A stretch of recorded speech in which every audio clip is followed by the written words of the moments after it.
Does it go without it? There we There it go. is. Recreation activity. Welcome, everyone, to North Ogden City Council meeting. It's appreciative to see you all here this evening, and the meeting will now come to order. We'll begin the meeting with a pledge of allegiance and invocation and pledge of allegiance by Council Member Carl Turner. Would you mute your phones at this time so that we don't have any disturbance during the meeting? Our Father in heaven, we're grateful for this opportunity we have to come together as residents of North Ogden to discuss the needs and concerns here. And we pray, Father, thy Spirit may be here with us, that we'll make the decisions which will help move this city forward and that which will be best for the residents. We're grateful for those in attendance. We pray that thou bless and watch over us as we travel home and that we may all be safe here tonight. And we say these things in the name of Jesus Christ. Amen. Amen. Please rise and repeat the pledge. I pledge allegiance to the flag of the United States of America and to the republic for which it stands, one nation under God, indivisible, with liberty and justice for all. Thank you. First item on the agenda is the consent agenda, discussion or action to consider April 2nd City Council meeting minutes. Mayor, I move that we approve the April 2nd City Council meeting minutes. I second that. Been moved by Councilman Turner and seconded by Councilman Severine to approve the minutes of April 2nd, 2019 City Council meeting minutes. All in favor? Aye. Any opposed? Thank you. Motion carries. As we move to public comments, I would make this statement at this time that we have a number of items on here that are discussion type items. And so we'll have public comments on those items as we get to them. If there are other public comments that are not related to the agenda items, you're free to come forward at this time. Please state your name, address as you approach the podium.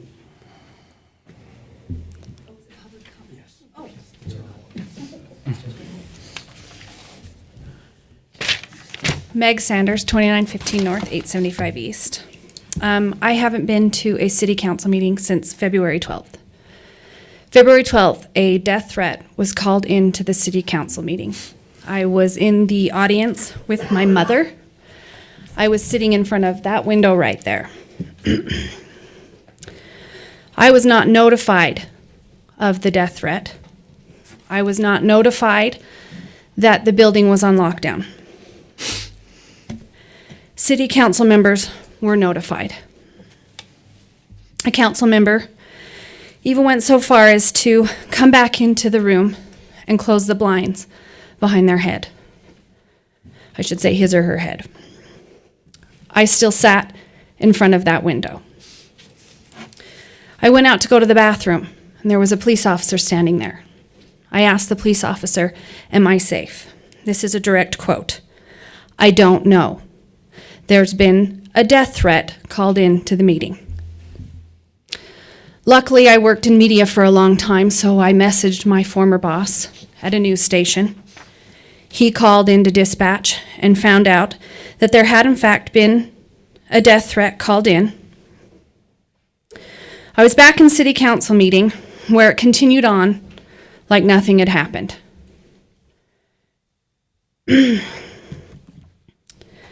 Sorry, I've lost my place. I really did write something down. I've since learned that they thought that call was coming from inside this building.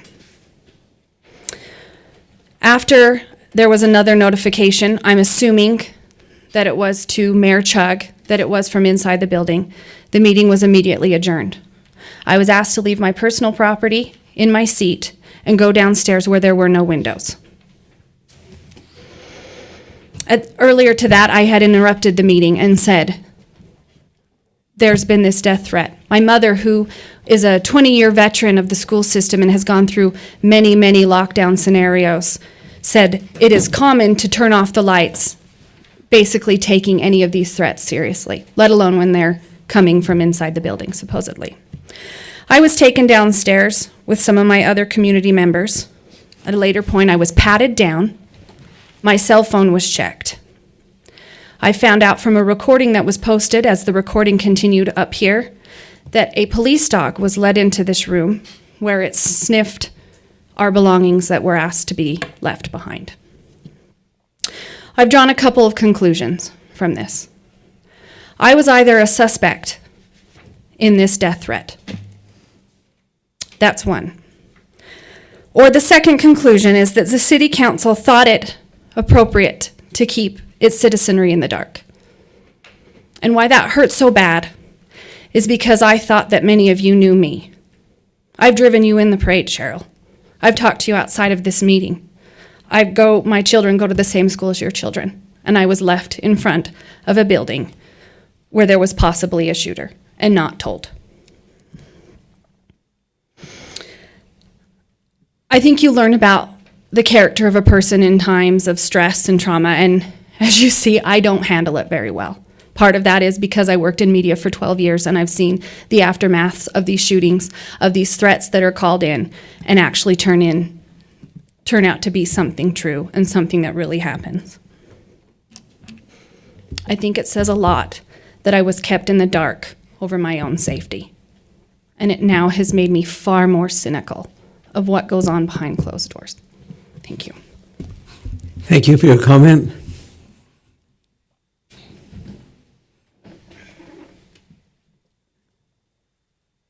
Seeing no other comments at this time, we'll move on to the agenda. Item 2 is a legislative item, Downtown District. Presenter is Brandon Bell, Associate Planner. Good evening, Mayor and members of the council. It's good to be with you tonight. So there's two related agenda items that I'll be presenting to you and that you'll be discussing. The first relates to the proposed text addition to the North Ogden City Code, and the second is the map amendment that's associated with that proposed text addition. The reason why I mention that is that they'll be considered separately, but it is, as we discuss this, I'll go through some points about the text addition and then a separate question from whether the text should be added to the North Ogden City Code is if it is decided that that text should be added to the code, then a separate question is where on the zoning map that the downtown district that the text creates should be applied, if anywhere. And on that topic, it is possible to add this as a available text document to the code without adding it anywhere in the map, so that it's available at a future point in time should a developer be interested in rezoning that rezoning to the downtown district. There would probably be some stipulations we can discuss later about how best to do that. So this is a legislative decision. I'm going to go ahead and read the legislative decision statement related to land use decisions for the council. When considering a legislative matter, the Planning Commission acts as a recommending body to the City Council. The City Council ultimately makes the decision. The city has wide discretion in taking legislative action. Examples of legislative actions are general plan, zoning map, and land use text amendments. Legislative actions require that the Planning Commission give a recommendation to the City Council. Typically, the criteria for making a decision related to a legislative matter require compatibility with the general plan and existing codes. Background on this item is that the North Ogden City General Plan, which was developed through broad-based public input and adopted in late 2015, identified that North Ogden City would like to create a walkable, mixed-use downtown. The City Council approved funding for the development of that form-based code of a form-based code in 2015 using city funds, and funds were also received from a grant from the Wasatch Front Regional Council. The form-based code that was developed is named the North Ogden Downtown Code. The purpose of developing the North Ogden Downtown Code was to develop the regulations necessary to enable the creation of a walkable, mixed-use downtown environment, as was mentioned and called for in the city's general plan. The code's been discussed with the City Council since July 2016 with periodic updates provided to the council since that time. Basic concepts regarding form-based codes and how they can enable economic development were shared with the Economic Development Committee at 2 meetings in the summer of 2016. There was also a field trip with multiple council members and planning commissioners in September of 2016 to show these city officials the types of places that can be created using a form-based code. The North Ogden Downtown Code was discussed and reviewed in extensive detail also with the Planning Commission during at least 10 Planning Commission meetings in the fall of 2017 through the spring of 2018. Discussion was held with the council in June 2018 to decide what process to follow in considering adoption of the North Ogden Downtown Code. Council was also presented with details regarding the North Ogden Downtown Code at 3 meetings in the fall of 2018. There was a temporary land use ordinance adopted along Washington Boulevard and 2600 North in December of 2018, which expires on June 18th of this year, 2019. There's a number of overview of a number of things. I'd like to give you an overview of a number of things that the downtown code would establish and accomplish if it were adopted. The first is that if it were adopted, it would establish the downtown district as a zoning district in the city code, available for application to specific property in North Ogden City. The general purpose of this district is to create a walkable downtown and supporting walkable neighborhoods. It would also establish the downtown Main Street, downtown neighborhood, and downtown market subdistricts to support and complement one another with a mix of housing, retail, and other building types and uses allowed within the downtown district. It would adopt the vision map located in the downtown code, demonstrating where these subdistricts apply. That vision map would be applicable only insofar as the actual zoning map would be changed. John, could you pull up map A option 1? And then also option 2, if you could have that ready as well. It would create a maximum block perimeter requirement, thus limiting the size of blocks created within the downtown district to enable the creation of a walkable downtown and surrounding neighborhoods. It would require that buildings be located at the front of the lot and places parking generally in the rear of a lot and the center of a block so that the building is next to the street to create a pedestrian-friendly environment. Entrances are also required to be present on the front of the building for pedestrians. It would also create a palette of specific street types and a street map where new streets must be implemented when developing adjacent property.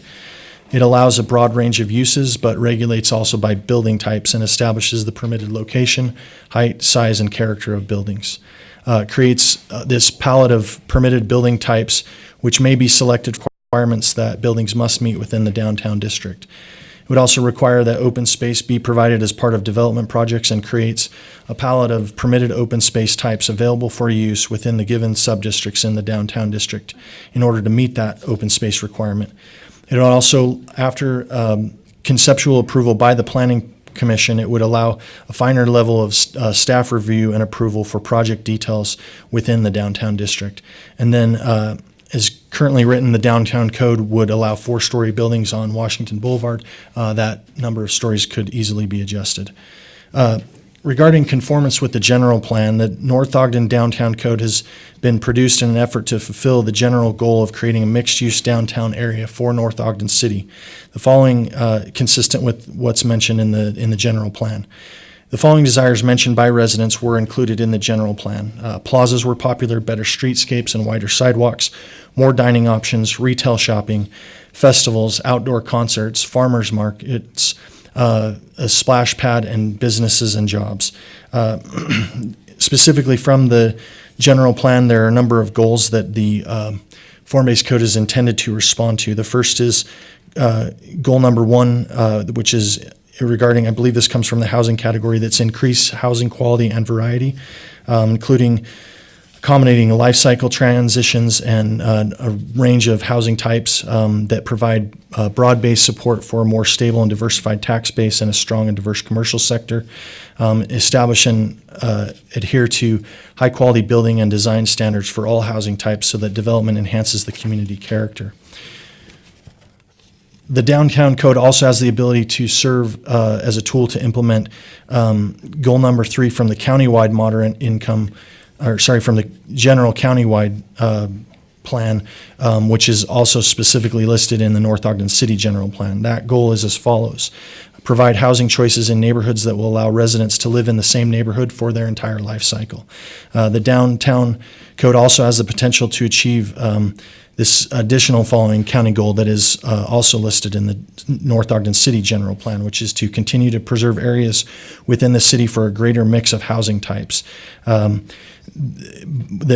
implementing this specific strategy of ensuring that specific areas within the city remain zoned for a variety of housing types. And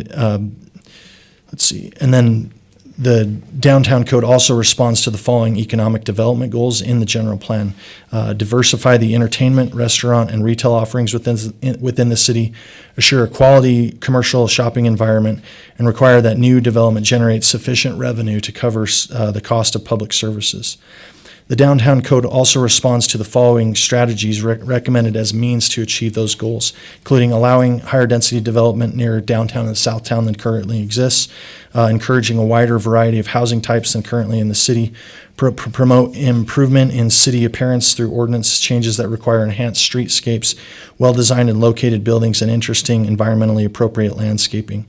And promote walkable commercial areas through city ordinances and incentives to achieve the vision for downtown and Southtown, which are located in the general plan, and follow the recommendations on the future land use and downtown maps to reserve land for new retail development. So a couple of questions that you may want to take into consideration are, is the North Ogden Downtown Code consistent with the general plan? And does the North Ogden Downtown Code support the goals listed in the general plan? The Planning Commission voted a couple weeks ago in a 6-0 vote to not recommend adoption of the North Ogden Downtown Code. The City Council should consider the City Council should consider the proposed amendment to the North Ogden City Code and determine if adopting this amendment is consistent with the general plan. A couple of additional notes. As I mentioned, one option is that the code could be adopted. The text of the code could be adopted as an available zone, but not applied to any properties. And then also, there was a minor change in the formatting of the ordinance that staff worked on compared to the version that was presented to the Planning Commission. It was formatting only, just to clarify a couple things. And then as I reviewed the code today, there is a few pages that if the council determines that they would like to adopt the code, the title at the top of pages 6 through 14 of Attachment A, which is the actual North Ogden Downtown Code itself, should be relabeled from 11-8F-1 Purpose and Intent to 11-8F-2 Downtown District. And if I can repeat that or give you a note if you get to the point where you're looking at passing a motion that would adopt the text of the code. And then finally, there's two maps. This is the first. This map is staff recommendation. That, be clear about this, the staff recommendation is that if the code were to be applied to an area on the North Ogden City zoning map, we would recommend that it be this area. This is the area that's typically referred to as Southtown. It's from about 2175 north to about 15 to 1600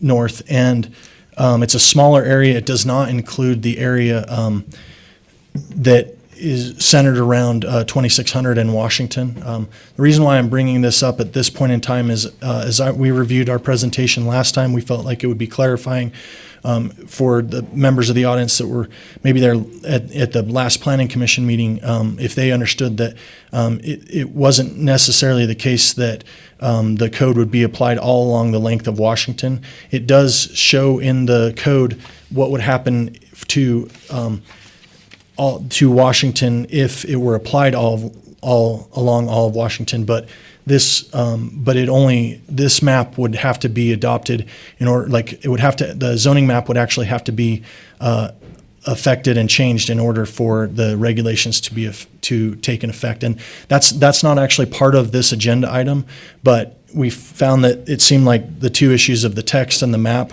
were getting confused because it seemed like there was some concern about the code being applied to this more northern area around 2600 in Washington. So it's, there's a separate issue of whether you adopt the text, and then what area, if you do decide to adopt the text, what area it is applied to is a separate issue and can be modified to what you feel would be best, if any property on the zoning map.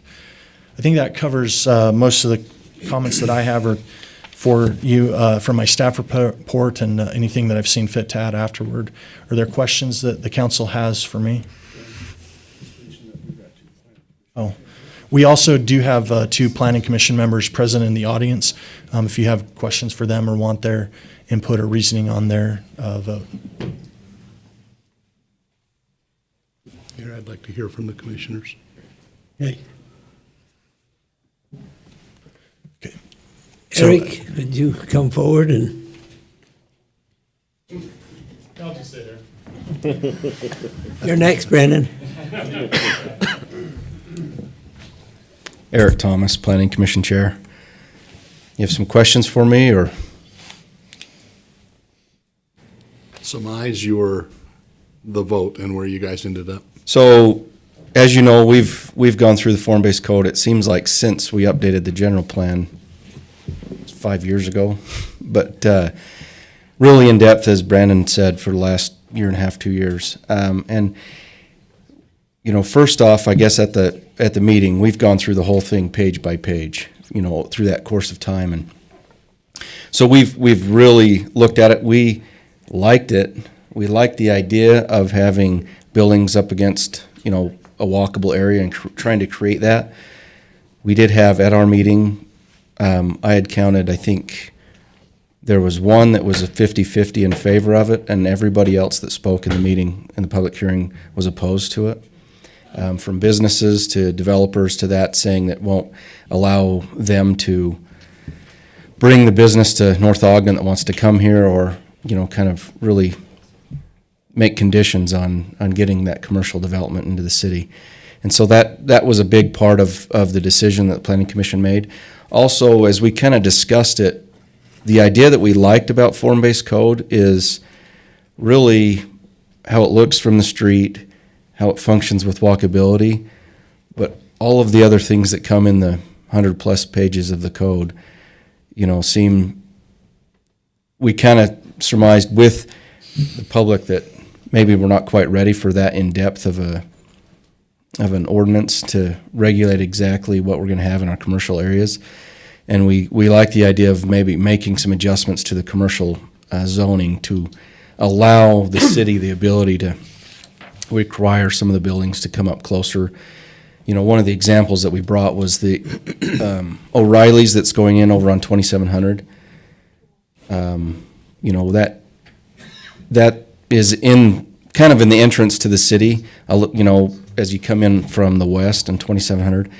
And with the commercial zone that is there, we didn't have the ability to require the building to be a little bit closer to 2700, maybe face, they're going to enter from the west, I believe, or the south, the cars, but the building's going to face 2700 with the parking lot between the front of the building and 2700. And with the existing zoning, we didn't have the ability to require some of those changes. And so form-based code would allow that, to make that building sit closer to 2700, which they can't have access off of for UDOT requirements.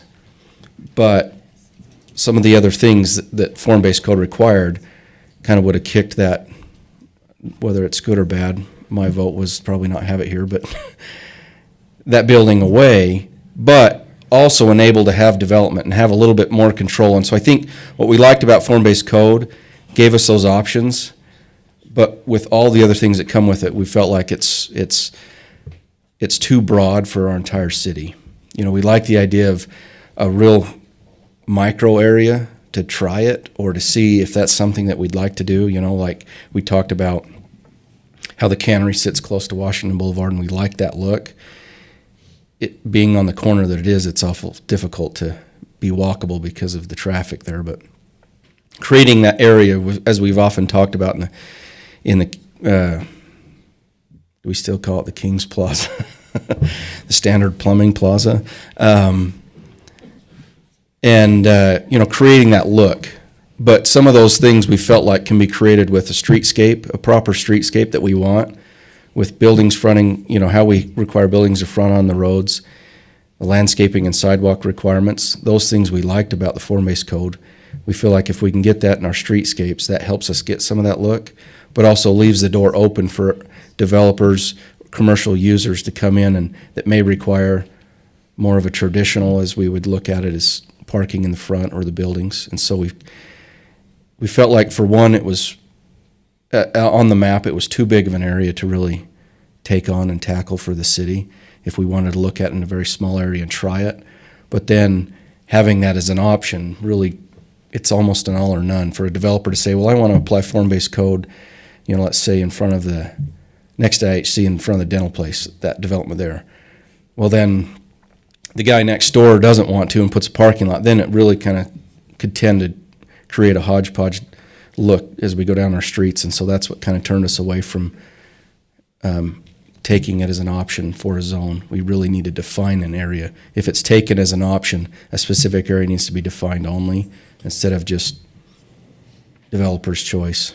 And so that's what led us to the recommendation that we don't adopt that at this time. Again, the strong support of the public in attendance. I will say we did make note that the commercial businesses in the south that we were thinking it would be a good place, we didn't hear from those. It was mostly the new development and different things as we further in the north end of town. So hope that surmises 2 years of learning and studying form-based code for you. But if you have any questions, I'm happy to answer. Brandon, would you like to add? I don't have much to add, Thank you. but I do like a nice song. And the sound of my own voice. So, I'm Brandon Mason, 1114 East, 3300 North, and I, just to reiterate what Eric, or Commissioner Tom, what are you? Chairman Thomas said, I did feel like the form-based code was consistent with the general plan. I felt like it was good quality building standards, and therefore I was very inclined, at least on the outset of the meeting, to recommend it be created as a zone. And as the meeting progressed, I kept hearing public opposition to it, lots of it, as Eric said. And I thought, well, this should be created as a zone, but not applied anywhere, because it seems like nobody wanted it on their property. And then as I pondered that and thought, well, if nobody wants it on their property, who's going to? And so I do think it had solid building principles. I do think it was something I would enjoy seeing in the city. And so I had to kind of put my own vision of the city aside there and kind of think what's really good for everyone involved. And I ended up being the one that recommended that we not recommend that. And I stand by that decision. I think that was the right thing at this time. I do think these difficult decisions are going to need to be made in the city at some point. We're going to have to bite off something like this as we grow and change as a city. I didn't think this was the right time. Now, one of the comments that was made was, hey, this would have been great 3 years ago. And that one had plagued me for a while, because it is 3 years ago for the people 3 years from now, right? And so if not now, when, I thought. And there were a lot of comments made, well, this will never be part of North Ogden, and North Ogden will never be this and never be that. I don't agree with those. I don't agree with all the rationale of the opposition to it, but it's not invalid opposition. People had very valid reasons for not wanting it. Some felt that it would block their view of the mountains, meaning if the buildings were pushed closer to the street, then when you're driving down the street, you're not going to see the mountains and stuff around there. Again, I don't know if that's true or not, but it's a valid concern. So I felt, I really thought we should create it as a zone, because I thought that was the ultimate test for this. And one of the residents who's been more involved in this than anyone, is probably the only one, it was Mr. Wynn. He said, we need to do this in a smaller area rather than apply this very broadly. And I thought the ultimate way to test that would be to create it as a zone but not apply it anywhere, and let people apply for it if they want. Now, at that then we're kind of getting the ultimate test: is this desirable or not? People could apply for it. It also doesn't limit someone who may want to build in that style. But the reason I recommended against it again was because, as Commissioner Thomas said, we felt that it's an all or nothing kind of a thing. It doesn't work in little small spots. So I stand behind the recommendation we made, and I encourage you guys to give it some thought and decide for yourselves what you think. I think something like this is the development style that will be a part of North Ogden one day. I do think there'll be some place in North Ogden that's maybe not in my lifetime. There's going to be a feeling of small community where there's going to be kids on scooters and people walking from little boutiques to another. I don't know where that is. I don't necessarily know now's the right time for that, especially given the opposition I heard. I just had a hard time recommending anything opposed to that. So it is worth mentioning, we got 3 emails prior to the meeting. All 3 they had questions about it, but all 3 were in favor of it in general. I don't think these people had been very well informed. They'd seen some pictures and were in favor of it. One of the 3 stood up and changed his sentiment during the meeting because he was swayed by some of the early comments, which were primarily from very interested parties, developers that had a specific stake in the game there, and they were opposed to it. So I stand by my recommendation, and if you have any questions for me, I'm all ears. Thank you. Thank you, Brendan. Council, what I'd like to do at this point in time is get your feelings individually, how you're leaning at this point in time, because it may affect public comments as to for or against. So, Well, you can start with me, I guess. I was kind of like Brandon in the sense that I like the idea of it. I can be swayed. I mean, the concept. I've always been in favor of the concept of it. Seen it in other cities and other areas in the state, and it works really good. But I don't know if it's right for here either.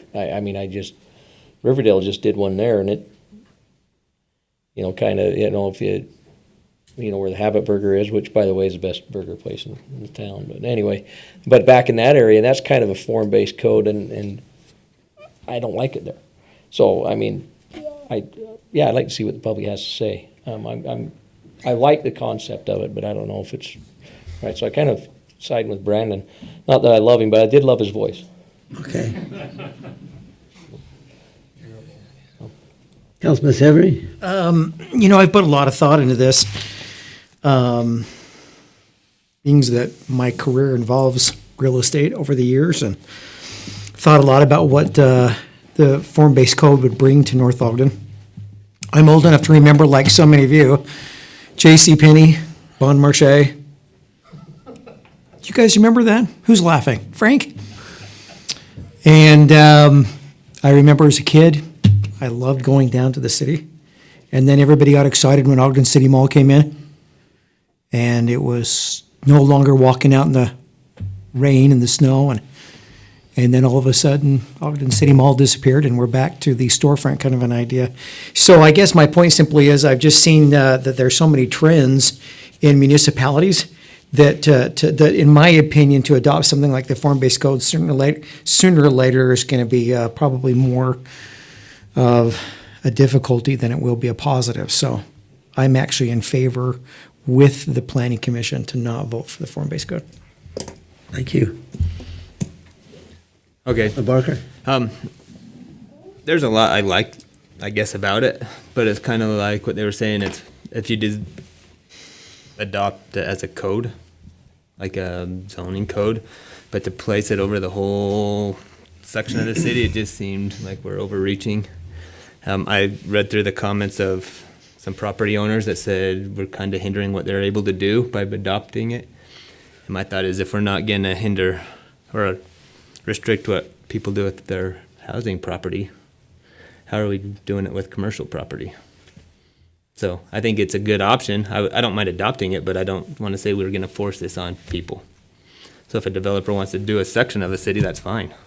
But I don't mind if they want to do it like that. But to come in and say, this is what we're doing, it's kind of, doesn't feel right with me. So your opinion? I don't know if we can adopt it, and I've spoken with John a little bit, adopt it and kind of put it on the shelf. I hate that our planners put all this work into it and then we just don't do anything with it.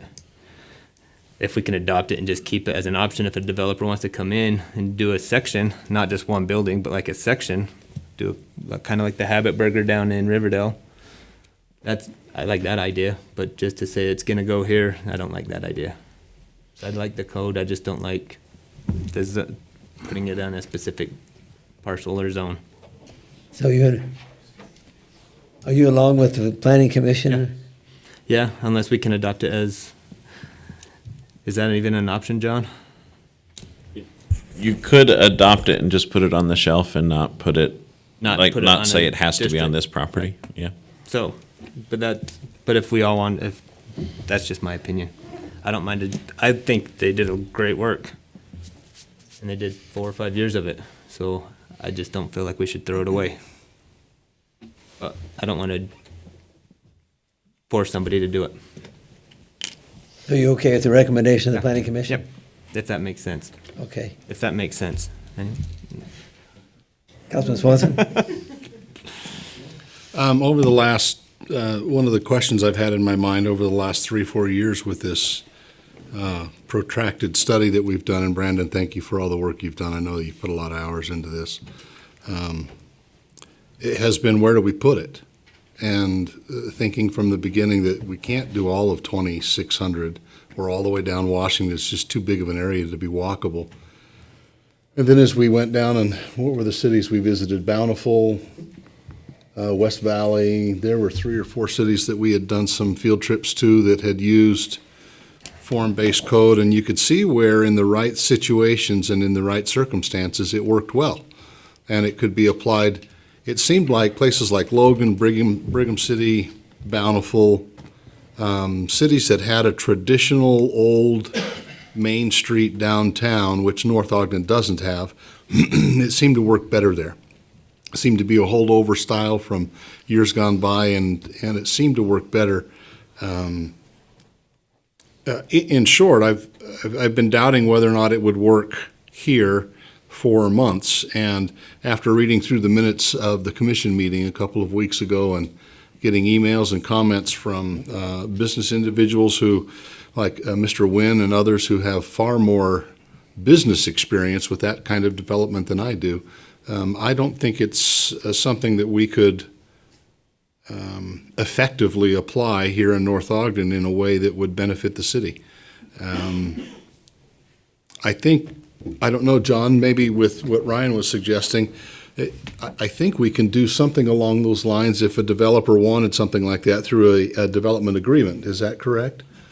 You could use the MPC zone.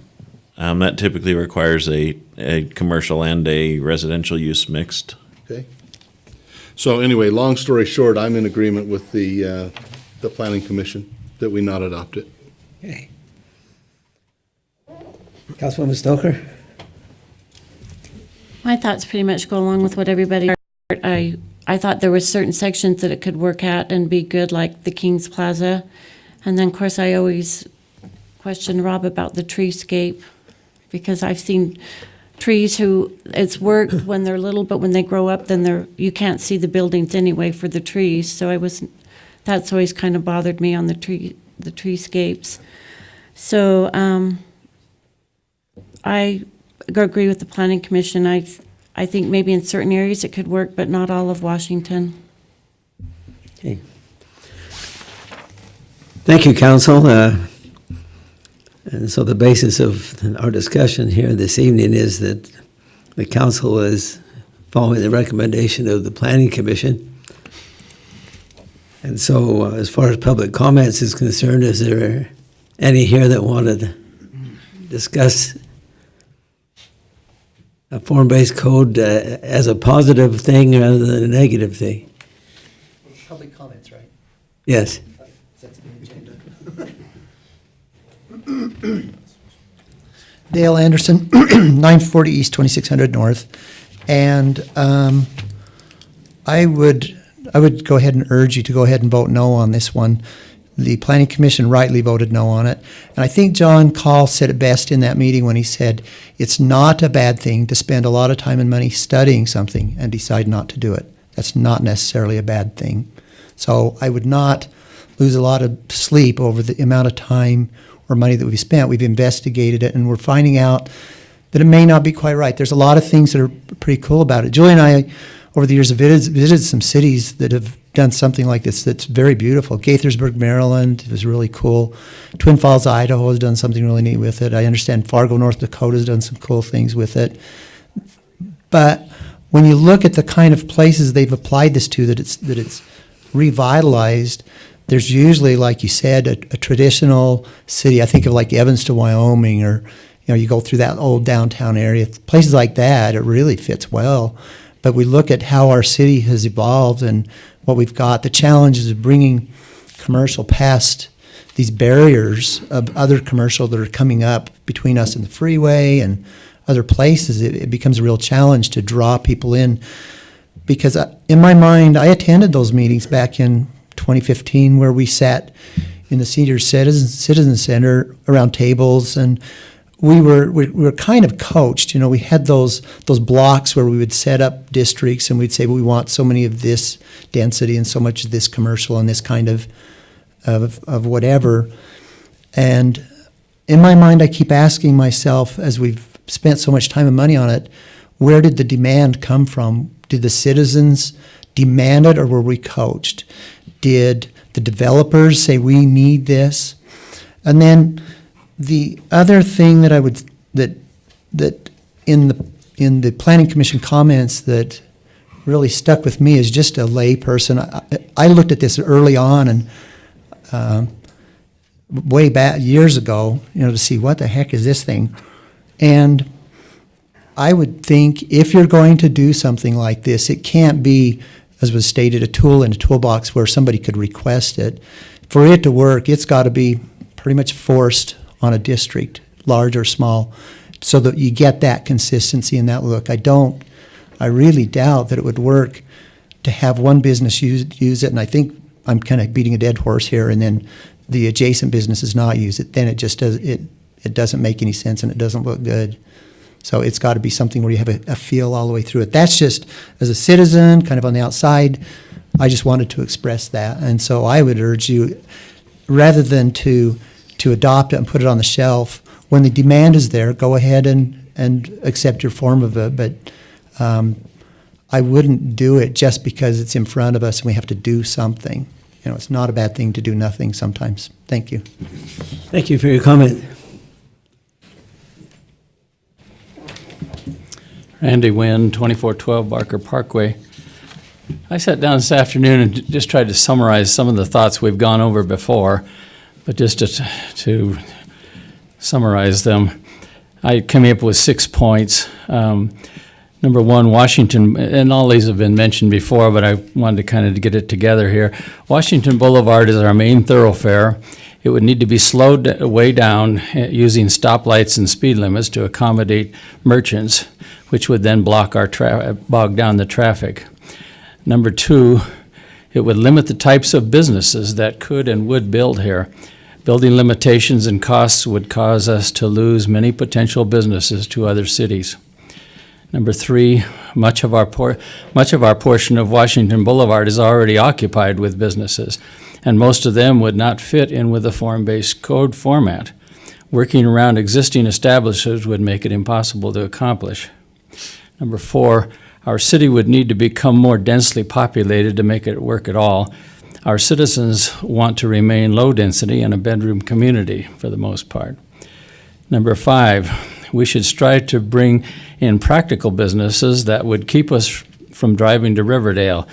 North Ogden, cities like Brigham City and Logan have limited pre-existing historical sections of form-based code, but even there, the strongest part of their merchant economy is done to the north and south of those sections. And finally, number six, we are not Park City or West Yellowstone with strong attractions for out-of-town visitors. A form-based code is because of that, is not for us. Thank you. Thank you for your comment. Aaron Christensen, 2428 North Barker Parkway.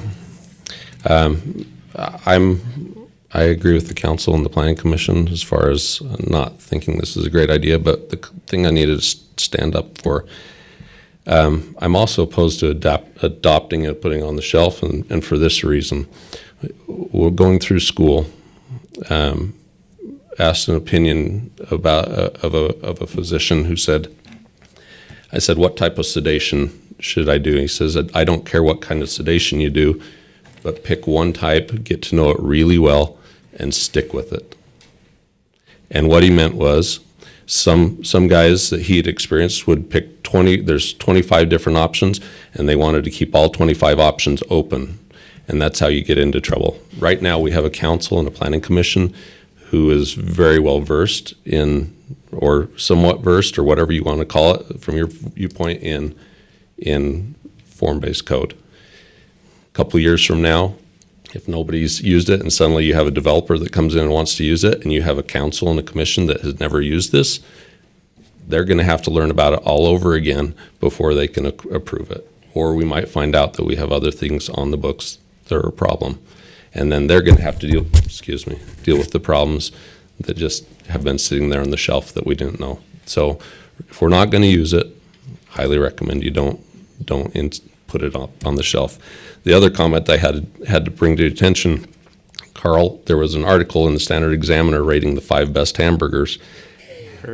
Kurt's number 1. So shop local. Thank you, good advice. I do like Kurt's. I've been to Kurt's many times. Habit Burger only once. Just to throw that out there. Good evening, Susan Clements, 668 East, 3125 North. Just a few things. And I haven't studied the form-based code a lot, but it seems to me that putting that on either side of Washington Boulevard and making Washington Boulevard a walkable community, I can see putting it, on one side or the other. But Washington Boulevard's awfully wide for a walkable community, especially where you're going back and forth across Washington, and you really would have to lower the speed limit, and that's been said before. Also, the form-based code, with the buildings so close to the road, what happens when you need to widen that road? I mean, we're taking out homes up on 450 to take out businesses to widen a road would be really expensive. And the other thing I think has been said before, the inconsistency along Washington Boulevard, it would look really quite haphazard. And so I would encourage you to vote against the form-based code. Thank you. Thank you for your comment.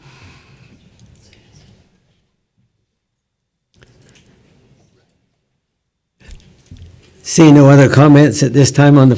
Sorry. Sorry to wake you up. Hey, it was my day off. Yeah, I can take a nap.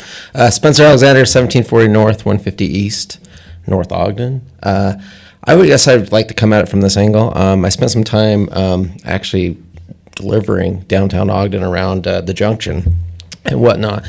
So my opinion on form-based code kind of comes based upon how it's an inconvenience for a driver to get places. As much as it looks beautiful, it can be a real nuisance. And I went down to, I think it was Union Grill to get something to eat. It was a Friday night, and you had all the foot traffic. And I mean, it's great for people to be walking around, but at the same time, when we talk about people wanting to visit a city, that completely turned me off, is that I couldn't get into a parking lot, then I had to wait 10 minutes to get out of a parking lot. So I guess if we look at the whole picture, if we just look at how it looks, the aesthetic, sure, it's beautiful. Sure, it's more interesting than what we're generally presented with. But to me, when we're talking about engineering, building cities, it should be form follows function. That should be first and foremost. Having it look really nice is kind of icing on the cake to me. So I appreciate the idea of that, even though the time and money has been spent to it, that we're stepping back and taking stock and say, well, is this really what we want to do? I really appreciate that, because I think no matter money on learning and knowledge, that's not an issue for me. If we're blowing money just because we're locked into something and we need to do it, that's kind of almost like being caught in a trap in a way. So anyway, I appreciate the effort to go in and kind of say, well, maybe this isn't what's best. So anyway, for what it's worth, that's me talking. Thank you for your comment.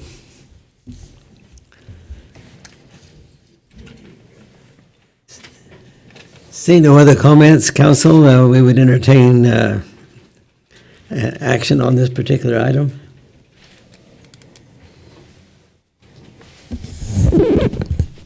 Mayor, I'd move that we do not adopt the these new glasses. Sorry, folks, I'm trying to learn to read with progressives, and it's a nightmare.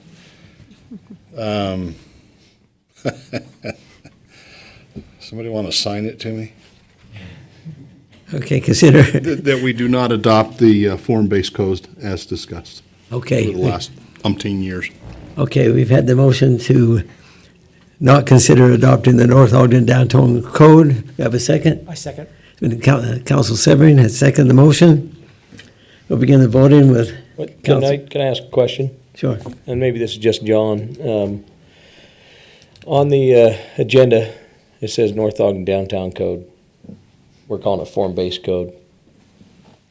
So form-based code is the industry name for the type of code. The downtown district or the downtown code is what it's been called for, this, what it would be if it ever was adopted, that was the name that was recommended. So do we need to change the motion to mention North Ogden Code versus, North Ogden Downtown Code versus form-based Now that I've code? found the readers on my glasses, I'll restate my motion. Get cataract surgery like I did. I can see good now. Yeah. I hope I'm not there very soon. Mayor, I would move that we do not adopt ZTA 2015-10, not adopting the North Ogden Downtown Code as Article 11.8F of the North Ogden City Zoning Code. I can read with these Okay. things. And that's an amendment to your original motion, right? Yeah, amendment noted. Thank you. Amendment to consider adopting the North Ogden Downtown Code, Article 11-8F. So then ask Blake if he agrees with the amendment. Okay, for the North Ogden City Zone Code. There's been a motion made by Councilman Swanson. I agree. I agree with the second, and Councilman Severing. Any other discussion or questions? We'll begin the voting then with Councilwoman Stoker. Yes, so we're not adopting it, right? Right. Yes. Councilman Swanson, Yes. Councilman Barker, Yes. Councilman Severing, Yes. Councilman Turner. Yes. Motion passes. Thank you. We will not move on to item B then because that's related to item A. Mayor, again, thank you, Brandon, commissioners, citizens. It's been four-plus years that we've been considering, and there are thousands of hours that have been put in, especially by our planning department. You guys have done yeoman's work, and we appreciate it. And like Spencer said, learning is good, even at a cost. And we're at a different place now, knowledge-wise, than we were 4.5 years ago when we started thinking about this. So thank you. Yeah, thank you very much for your presentation this evening as well. Thanks for all those who participated in the discussion from the public, and we appreciate that as well. Item 3, major project, 2550 detention basin. Presentation on design issues with 2550 detention basin and request from Weber Box Elder Conservation District Board. The presenters will be Ben Quick and Matt Harbinson from Jones and Associates. Who wants to be first?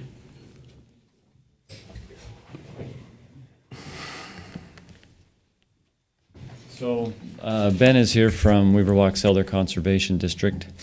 I put together just a quick slide presentation.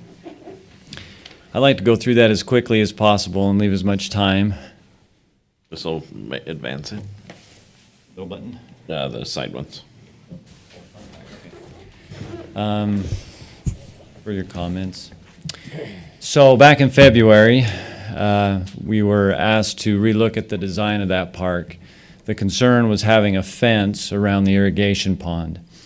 This is a joint use or a multi-use facility sponsored by North Ogden City, Weaver Box Elder Conservation District, and the Natural Resource Conservation Service.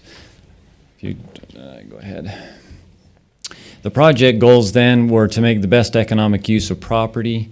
Right now there's an existing detention basin that's on commercial on property that could be used as commercial property.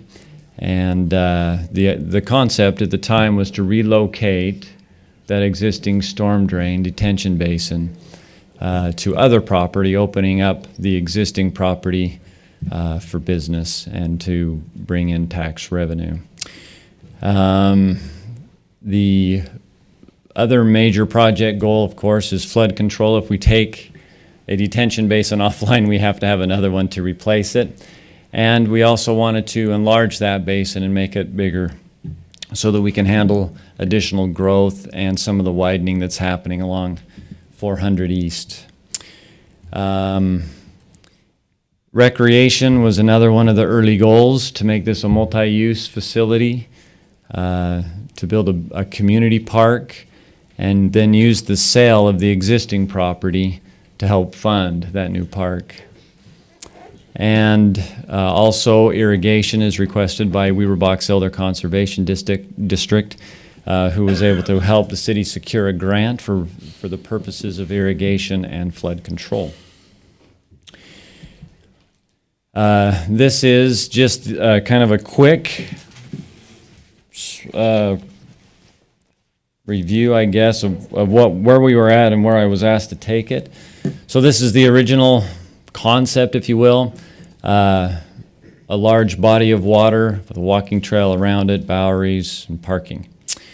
And then we were asked to put up a fence. You can't really tell, but there's a red line here separating this orange side, which would be the irrigation pond.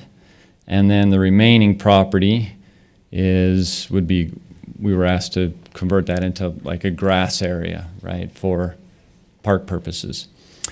The problem that we ran into with that second design, by putting the fence up, we would lose 5 acre-feet of stormwater detention storage, which made it smaller than the existing basin we were trying to replace. And it also, of course, lacked additional storage for future growth. The other problem that we were having is with the property owner for the new location. He was told that the land would be used as a park. We lost park space. Going back, this is approximately 2.75 acre-feet of park space that was lost. Also, the appearance of the property was going to be a little more industrial in nature. It would just be an irrigation pond with a fence around it, which is not what the property owner wanted when we were discussing the sale of the property. He actually took us around his property at the time, and when we were visiting with him, he said, "I don't want you to build what you built across the street, the existing detention basin, right? He doesn't want to sell property for something that looks like that. It's just a fenced off area that isn't landscaped and taken care of." It was originally a joint use facility, the concept was, and that's how our grant application with NRCS went in. So we made application for a joint use facility, irrigation, flood control, and now we've kind of separated the two. It's not consistent with our grant application. Growth, Pineview needs an area to put irrigation storage, and in that area, and this is the best location that they've been able to come up with. So that affects growth, obviously, because they need to be able to grow with the city, right? And then irrigation design, by separating off and pushing all of their facility to one side of the property, it made their irrigation storage, their irrigation pond, much smaller. So this was the original concept design that we put together for the city back in September 2016. There's a trail going around the lake, if you will, some Boweries, a parking area, there's a playground, restrooms, boat dock, fishing dock, whatever you want to call it, fishing dock out on the water. This is just a perspective view of the same thing. Like I mentioned, the trail system, parking, restroom, Boweries, playground, fishing dock, landscaping that was promised to the property adjacent to the property owner, who's also adjacent. So fencing off the irrigation pond just didn't support the project goals that I was trying to fulfill. Having a beautiful park, having enough storm water detention capacity, the best use of the land for recreation space, and irrigation storage as well.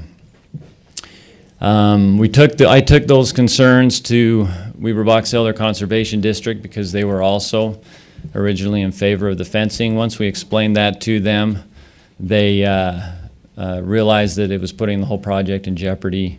And I don't mean to put words in their mouth. Ben can speak to that. But they are now requesting that we go back to the original concept of a joint use facility without a fence separating the two different functions, if you will. They're also asking for indemnification for recreational use at the site.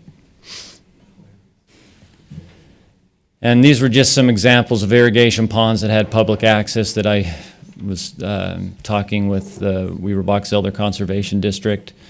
These are all irrigation ponds that the public has access to, so it's not an uncommon thing. And then if you decide to do a fishery at this location, here's examples of urban fisheries that cities have in Farmington, Syracuse, Clinton, Kaysville, Roy, Wellsville, Ogden, and Brigham City. There are many more. I just selected some local ones that you might be familiar with.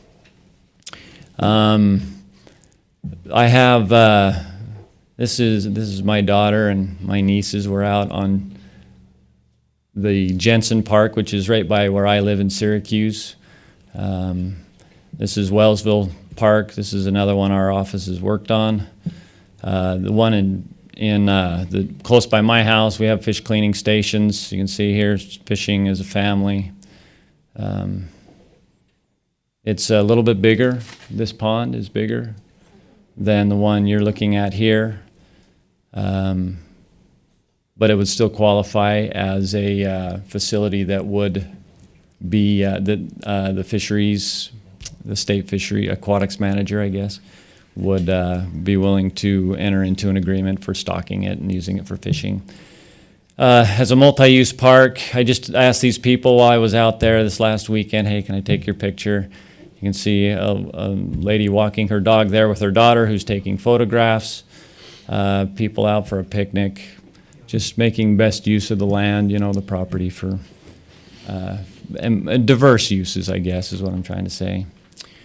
If you have any questions for me, I'll answer Matt, them. one of the questions I have is, we were told, and maybe I misheard, that we couldn't use it as a fishery because they would be draining the pond too much. You are correct in that, and that was one of the issues that came back when we went to the Weber Box Elder Conservation District, and they have since made a commitment to help us manage the water level in the irrigation pond so that it can still be used as a fishery.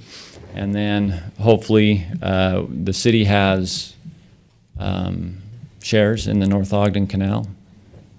It could also be applied toward that if you're willing, so that we could make the fishery concept work. The problem was the water level, right? You could still do a fishery on your own, you just wouldn't be able to get a cooperative agreement with the state, to come and stock it. They don't want to stress the fish out, so they wouldn't sign a cooperative agreement. If we can monitor the level in the pond and keep it from fluctuating to extremes, then they'll do that cooperative agreement. What would the depth be? So that hasn't been designed, but if you want to make it a fishery and not stress the fish, you need to be about 10 feet deep or more. In my understanding, we were deeper, but that was before. I would go, if you want to make it a really good fishery, I would go deeper. How often do they stock it? I believe they heard rumors only twice a year. Yeah, that's what I heard too. But I'm not sure what's in the cooperative agreement. You'd have to find out. Do we know how? I've also heard there's only good fishing 2 to 3 days, up to a week after they stock it. Could be. So we're getting 2 weeks out of the year of fishing. But yeah. Our West has had pretty successful fishing in theirs.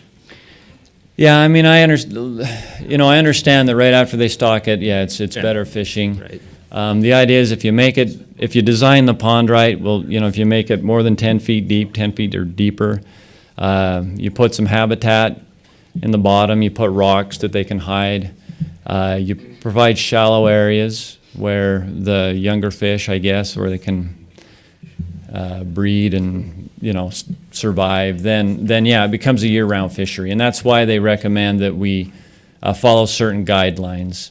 They prefer a pond that has an area of 5 acres. This one would have just over 3, so it'd be between 3 and 4 acres, and that they'd be a certain depth, and that we, just certain things that you do to make it a better fishery. Yeah.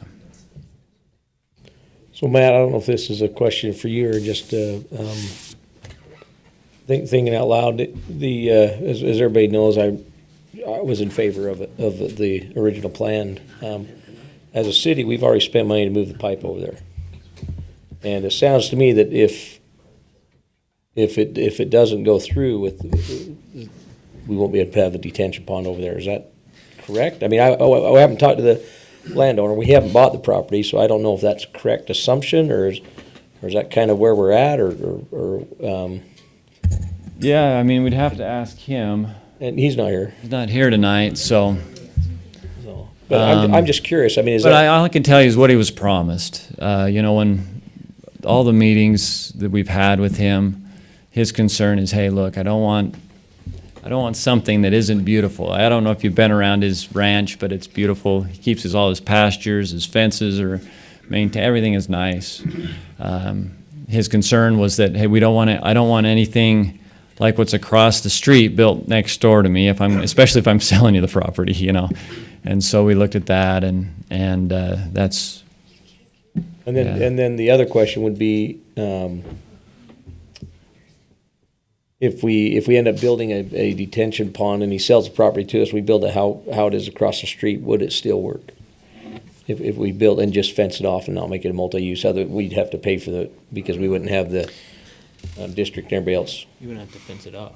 We'd have to fence it off. We'd have to probably for depth, but I don't know. Yeah, and let me just make sure we understand about because there's 2 separate fences. There's a fence around that's planned to go around the entire park, right? The whole property, right?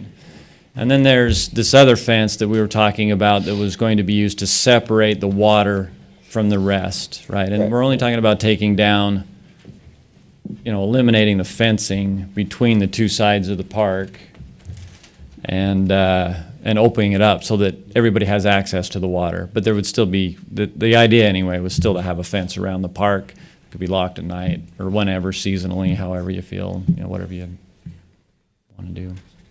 Okay. Matt, I kind of got the impression that, in fact, I tried to call Orloff before the meeting and couldn't get through to him, but he seemed okay with plan number 2, right? No, it's not what he told me.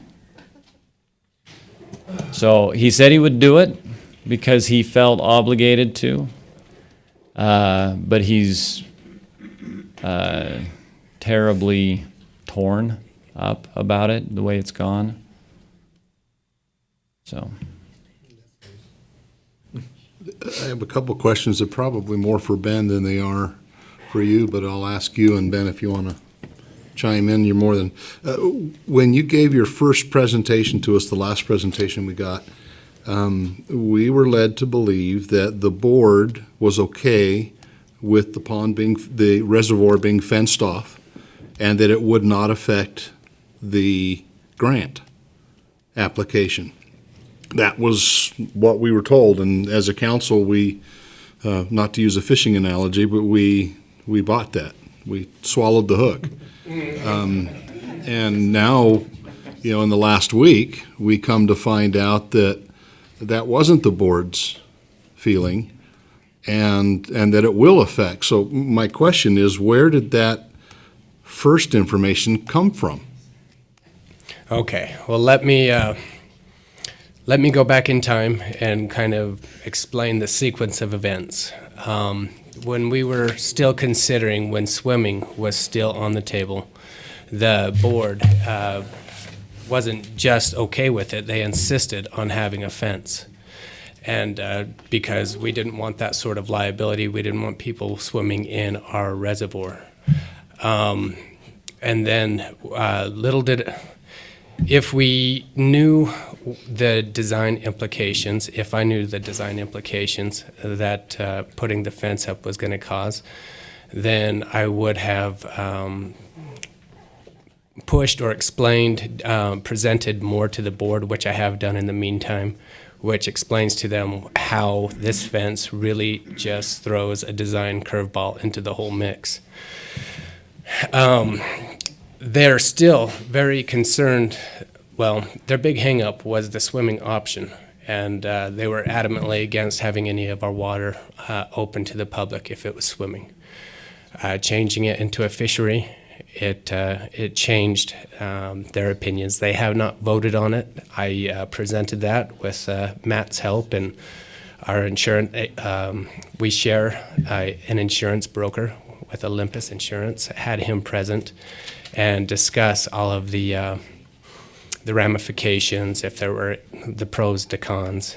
And really, if there's signage up that is telling people not to swim, if it's got an adequate slope so that people don't fall into a deep pool of water, and that if it's lined so it's not like a slippery clay liner that people couldn't crawl up out of, then basically the liability from a company standpoint is greatly reduced. Plus, the board of directors, as well as myself, didn't want to see anybody die in that thing. And so, and let me explain a little bit more why the fence hurt the whole NRCS funded project. And that is because, just to clarify something. Yes, sir. So what you're telling me is that originally the board wanted the fence.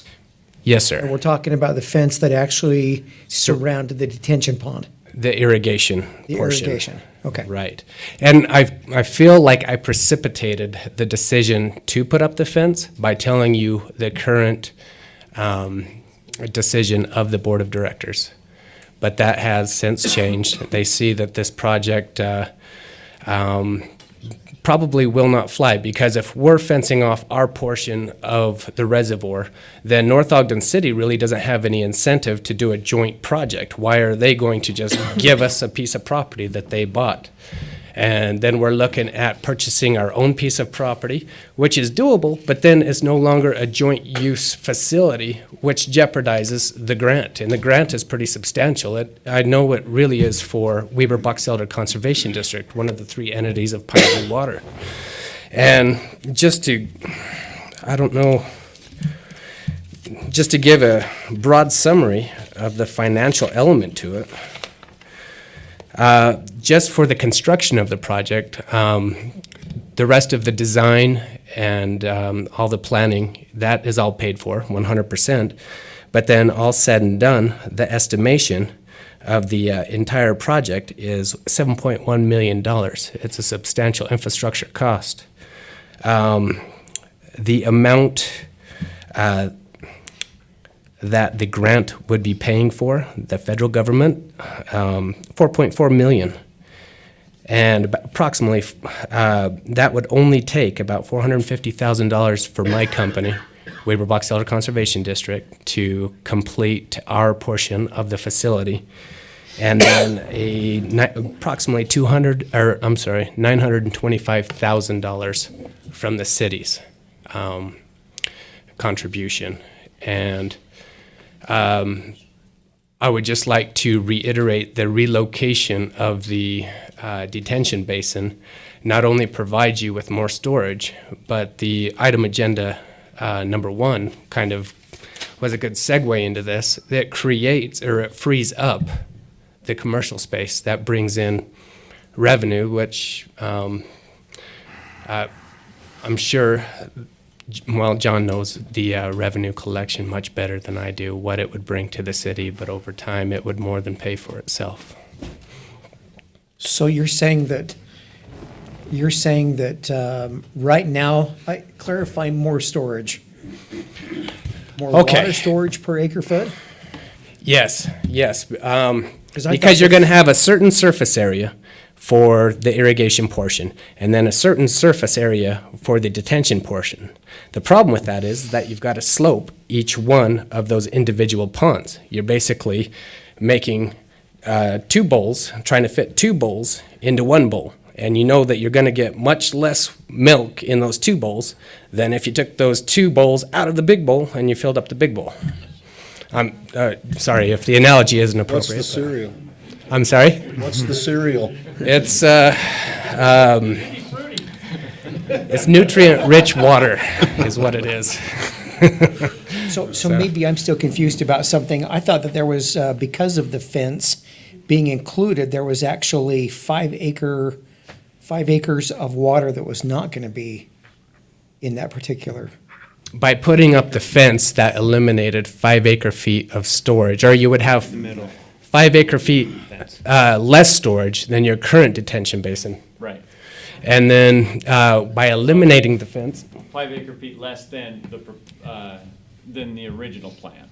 That's overall, Excuse me. from the original plan. The original plan. So how does it compare to what we're replacing with the commercial ground? As far as like a water acre feet? So the current detention basin is 18.9 acre feet. And you're Is that talking what you're about the asking one me? that's on 2,700? Right. Or- yeah. 25, between 2550 and 2600, right? Okay. Yeah, that one is 18.9 acre feet, And the one that we're talking about would be how big? 22. That's if it's all pond. If we can do the pond. Now, the irrigation storage is a separate issue. Separate Okay, issue. it's below, that's underneath the stormwater storage, right? Okay. Yeah, but and then there's actually some capacity there that we could even increase it more if we needed to. If we know a storm's coming, they can lower the irrigation pond a few feet, and that just gives us extra storage. So it's kind of a cooperative effort there that would give us more than 22. But the problem with putting the fence up and raising the other side up out of the ground, so that it's not underwater, it's not inside the irrigation pond, we lose volume. Does that make sense? And so I was losing 5 acre feet of the 22 acre feet of stormwater storage, which made it 17, which is less than the existing, the basin that we're trying to replace, right? So it went smaller, and I was actually trying to make it bigger than the existing one so we could add a little bit of growth and account for extra stormwater runoff from 400 East, the widening on 400 East, going up the hill, stuff like that. Yeah. Now, what would the acre feet stormwater storage be if we did the whole thing as a Wadman-style park? Where there is no swimming, there is no Pine View Reservoir, because frankly, I don't know how it's going to work, how we're going to be able to make it work with the grant, in my opinion. So we're looking at 6 acres, is that correct? So there's the total park area is about 6 acres of ground. Okay. If you take out are you talking about taking out the parking and everything and just making it just a basin with maybe a trail around it or something? Well, they're no more like a Wadman, where there's some parking and there's some playground equipment and some beautification that goes on. Right. So that it really becomes a city park that doubles as a stormwater detention. It's probably still, you're raising it all up, I guess. What you have to do is slope the ground so that it drains to a drain, right? And to do this project, I've actually had to design a new storm drain all the way down to the Pleasant View city boundary, right? So we're talking about relaying the storm drain pipe at the west side and bringing it up to this facility and lowering it so that I can actually make the project work. So I'm already right up against the wall, if you will, you know, trying to get a volume in there. But yeah, it's still going to be less than the existing basin on that. I don't think I'd be able to get it over 18 or 19 acre feet if I do like a soccer park or something, right? Because you have to slope the sides and raise it up so that it'll drain to that point, which is fixed. And so, yeah. Above earth ground in your new stipulations. Yeah. With dam safety. Yeah, we might run into that, that's true. But what he's talking about is if I raise it too far up out of the ground, then I have berms that are too tall for kind of like Orton Detention Basin is, and then you have other regulations that apply. So, yeah. So Matt, are you saying with the Pine View underneath the storm detention, you can do a flat bottom Yeah. and it makes it? Yeah, it makes it work perfectly. I can make maximum use out of the space that we have. So we have the pipe leaving the basin at a certain level, and it's essentially flat from one end to the other, right? Because it's just water. Does that make sense? But as soon as I turn that into dirt, I've got to raise up the ends somehow to make it drain. You have to have at least a 1% slope across the floor of a grass basin like that so that it doesn't just turn into cattails and kind of a swampy thing. It has to drain. The water has to drain out somehow, right?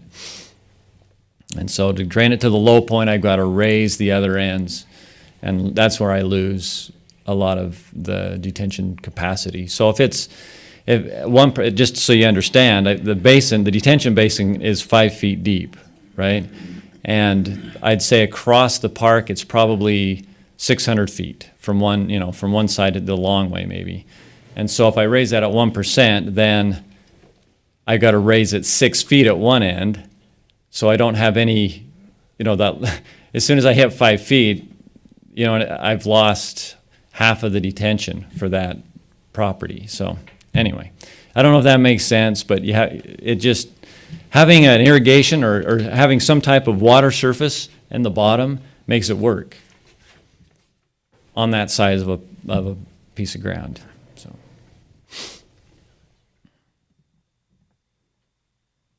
And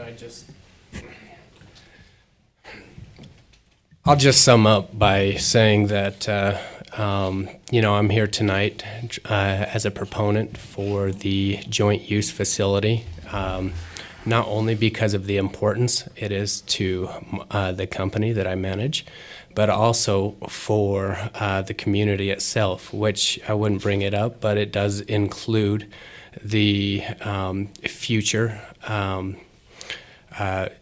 secondary irrigation water that can be provided to future growth. Now I know that North Ogden City doesn't have a huge amount of area west of Washington Boulevard, but there's still a substantial amount that is still undeveloped, as well as the rest of Harrisville, which is the area that we call Unit I. I'm very highly doubtful that we're going to have this opportunity like this again, and if we miss this opportunity from the grant, from the location, it is ideal, and if this doesn't happen, then it's going to be much less efficient in the future. We're going to have to spend a lot more money to make it work at the expense of the residents, because we are a nonprofit district, and we only collect the money that we need to keep operating. So with that being said, I just hope that we don't overlook or we don't miss an opportunity, and I truly feel like we can make this grant work. It's already paying for work being done on the joint use facility right now, and will continue to do so if we don't jeopardize it. Ben, I don't know if you can answer this, or Matt, it's a question for you again. But at one time it was talked about that they could do paddleboarding or canoeing on this. Does the same safety rules apply as the slope and the rocks and the whatnots, so people can get out of it, or what? Yes, the slope and the rocks are still there as a safety precaution, so that if somebody's not falling into a deep reservoir, they can slip and fall and get their feet and their knees wet and walk back out of the reservoir. And if I understood your question right, correct me. Were you asking if the swimming and the paddle boarding was still on the table? Not so much the swimming, but the paddleboarding or the kayaking. Can I answer that? Yes, sir. Yeah, I mean, maybe you can answer from how the board would feel about it. I think that tells you. The board would be hesitant, even though that of the importance of this project, they don't want to see somebody die in one of our facilities. And we're not in the business of providing swimming recreation, or not necessarily swimming, but being in the water, raising the risk of a drowning. So. Let me just go back to one of these slides. I hope this is still alive, John? Yeah, let me. I'm going to go back to that slide that showed all the different. What am I pointing at here? There we go. Oh, too far. One more. Okay, so I just pulled this off of a urban fisheries website. I can't remember what it was called. But here, these are just all the fishing rules and regulations for these separate, different facilities. And you'd have to, you can't really read this, but some of them say no floating devices, right? So you couldn't go out on some of these with, a kayak or a paddleboard. Some of them say you can have a floating device, but you have to wear a life vest, right? It's just required. I mean, those are the rules. And so they just post their different rules for the different activities that are allowed there, right, at those ponds. The one, like I say, the one by my house, no swimming. You're not allowed to swim. But you can go out on the water in a floating device as long as you're wearing a life jacket. So that's where we go to kayak.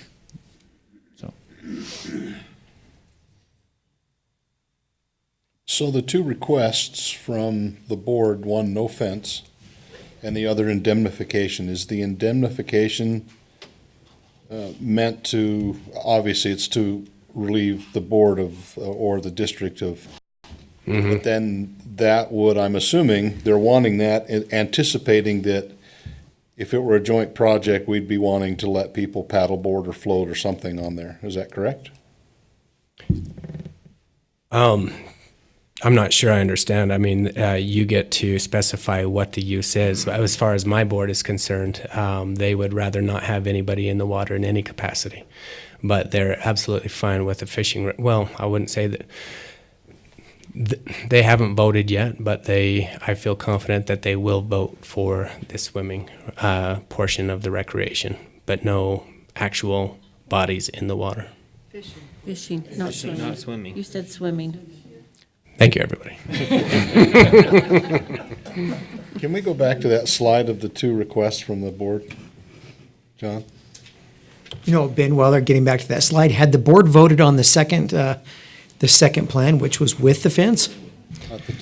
No, there was never an official vote. I just shared the sentiment at the time. We had been discussing it for half a year prior to me coming to the city council meeting, and that was their pretty unanimous stance at the time, that they wanted the fence.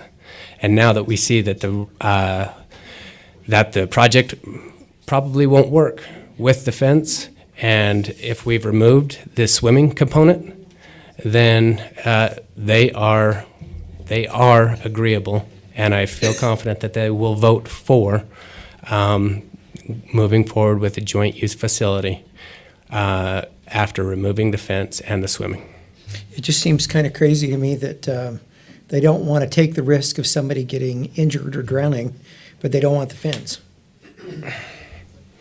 That's eliminated by not allowing people to get in the water. You think that's legitimately going to happen in a park area like that? We can Well, throw out- as we can far- go fishing. Okay, if you can't police it, but from a liability standpoint, if you post it, then if people are getting in, they're getting in on their own accord. And these aren't these aren't words. I'm trying to express the sentiment from many different members. These aren't direct quotes, but this is what I believe that their overall sentiment is.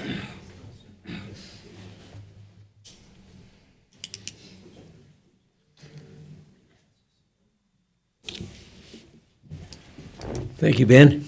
You bet. Thank you. We got John Hanson here. He's with Orlif. What are your comments regarding water versus no water, et cetera? I never try to speak for anyone. I just give my opinion of what I think, how Orlif feels about it. What they said is true. Orlif does not want this to be an eyesore. He'd like to be a community gathering where people can come and enjoy it. He told me he doesn't care if it's a park or it's water. But if he can't develop his property because there's no water from Pine View, then you know he's not going to be for that. The one question I had, Matt, is Councilman Swanson, what would be the cost to build the park for the city with no participation from, what would the cost be? Because we're comparing, they're saying 900,000 with the grant. What would it be if there was no grant? So that to answer his question, I'm guessing about $4 million. So we haven't updated numbers because it was provided in the, I think it was 3.9 million for just an all grass detention basin, was the estimate. 3.9 just to have the Wadman look. Yeah. Okay. I don't know what else to say other than I'm a donator of fish. I went to Far West to see what they did on a Saturday afternoon just to kind of get a feel, and I was very impressed. They had fathers out there with their children and grandmothers cooking dinner, and certainly we can make ours nicer than Far West with a little grass and some trees, and we'll have a restroom, and I think it's a great thing to do for the kids. I have grandchildren, and where do you take them fishing? Barkers? I was going to say, do you want me to answer? But I'm saying, where really can a father or grandfather take his children or grandchildren to have an experience, whether they catch any fish or not? The parents can at least show, hey, this is what I used to do, and if the little kid catches a fish, it's a big deal. And I don't know if it'll all be fished out in a couple of weeks, Ryan, but so the reason I brought that up, I actually did take my kids fishing yesterday to the trout farm. Oh, yeah. And I was talking to the owners, which, for the record, we're not that closely related. Okay. But they're the ones that told me that they get fished out within a week. At the fish farm? Yeah. Oh, I understand. They help stock. I mean, they won't stock this one because they don't have that contract with the state. But they did tell me that these urban fisheries cause great problems for local fish farms because they bring in all the fish-eating birds, and once they eat all the fish there, then they'll move up here and they'll eat all their fish. So they lose a lot of revenue just off of fish-eating birds.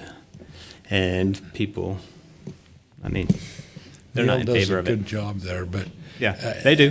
As a quasi-citizen of North Ogden, I think would be a great thing for the city, and to have something that'll be controlled, and that'll be up to the council. So, in answer to your question, Mayor, Orlif just wants it nice. Okay. That's what he would say if he were here. So he's not pushing for water, he's just pushing for perfection. Okay. But if we're saving $4 million, I can make that decision for you pretty quick. Thank you. Dave Espinoza, you mentioned a different kind of water storage capacity to us in staff meeting today. Just share that. It may not be anything we want to adopt or anything, but it was just kind of interesting. Yeah, so there was a company that actually came to us that have boxes. I think they've met with you guys as well. They can actually put all that storage underground to where they'd put a park right on top of it. But after the initial talks with them, I mean, we're looking at that facility that would cost us, over $5 million just for the underground storage. So that's something that probably not going to work. But it was just another option that we were looking at. So, thanks. Thanks, Dave. Mayor, can I say something? Sure. So, council, as you know, as I've articulated in a few emails, the staff has moved forward with the position, going with what the council said back in February. That's part of the reason Matt went forward with the design work and found this issue. We've asked, Dave's here, obviously, Tiffany's here as well. We haven't done any legwork since the last meetings, and just because we're trying to do what the council told us to. But if there's anything you'd like us to find out or any questions you have for us, we're happy to answer them as well. So This item is not a decision action item tonight, but we'd like some feeling from the council on what direction you'd like us to go. Well, my feeling's the same as it was originally, and I'm in favor of it, but of the water feature. I don't care about the fishing. I like to fish, but I'm in favor of the way it was before, and if everybody remembers, that's what I expressed then. And so I wasn't opposed to putting the fence up either. But I was in favor of. I even said I wanted a pond. So I still kind of feel that way, but it's kind of where I'm at. Okay. Councilman Severine?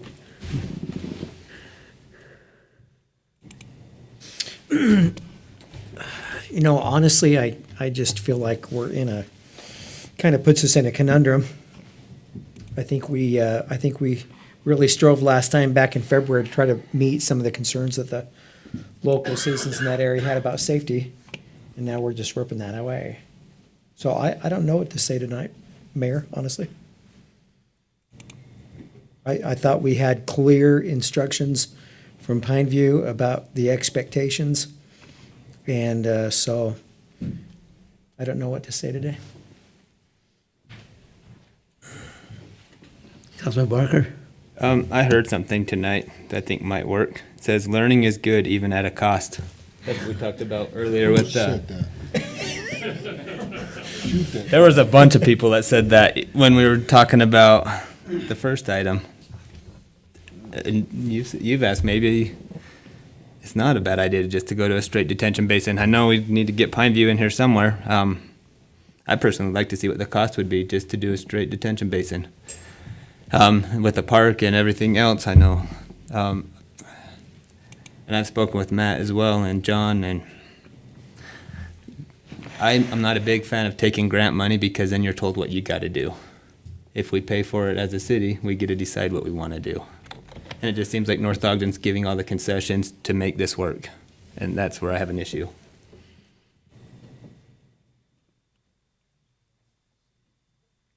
Okay. Councilman Swanson? Well, I'm kind of torn. It's, I feel like, I'm somewhat with Blake right now. I'm not sure exactly where I'm sitting, given the new information that we've had in this last week. I'm with Carl in that I haven't, and I don't think that the safety concern is as big as it might appear, just because of the record that is at all these other public waterways that are much larger and in the middle of neighborhoods, and looking at the open water that we have in our city that runs in various ditches and canals and that are attractive to kids and run right through the middle of areas that are pretty heavily populated by young children who are not always supervised. That doesn't mean there isn't a risk. Wherever there's open water, there's going to be a risk.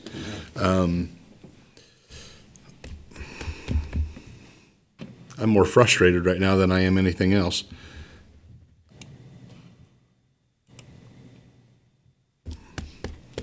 Well, we've introduced new information this evening, of course, and it's been introduced over a period of time. So we're sitting here looking at different things than we were looking at before. And I'm with Ryan. I think it would be helpful if we had a presentation made that showed us the cost of various options. If we had the reservoir without the fence and the detention next to it so that we would have the acre feet capacity that we're looking for, with fishing, without fishing. Right now, we're just stabbing at the dark. You know, all park, the acre feet storage would be, what's the max we could get? I just don't have information that I can make a decision with right now. And we don't need to make a decision tonight. It's just, we wanted to present all the things that we're facing, and then. What's the timeline on that grant? Tomorrow. No. Holy smokes. I missed something there. But anyways. And tomorrow is the timeline for the grant. Oh. I hope not. No, luckily we've had to extend, being in this limbo, not knowing what we were doing. We've had to extend a self-imposed timeline, but now we've had to extend it to the full allowable plan, environmental assessment plan time allocated to the project. And if we have this done late July or sometime, do you remember exactly when in July?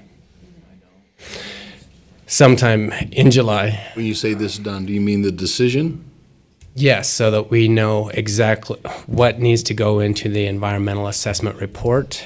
And that doesn't necessarily mean that we have to have a decision by then. All we have to do is tell the engineering firm to put all contingencies in if there has been no concrete decision by then.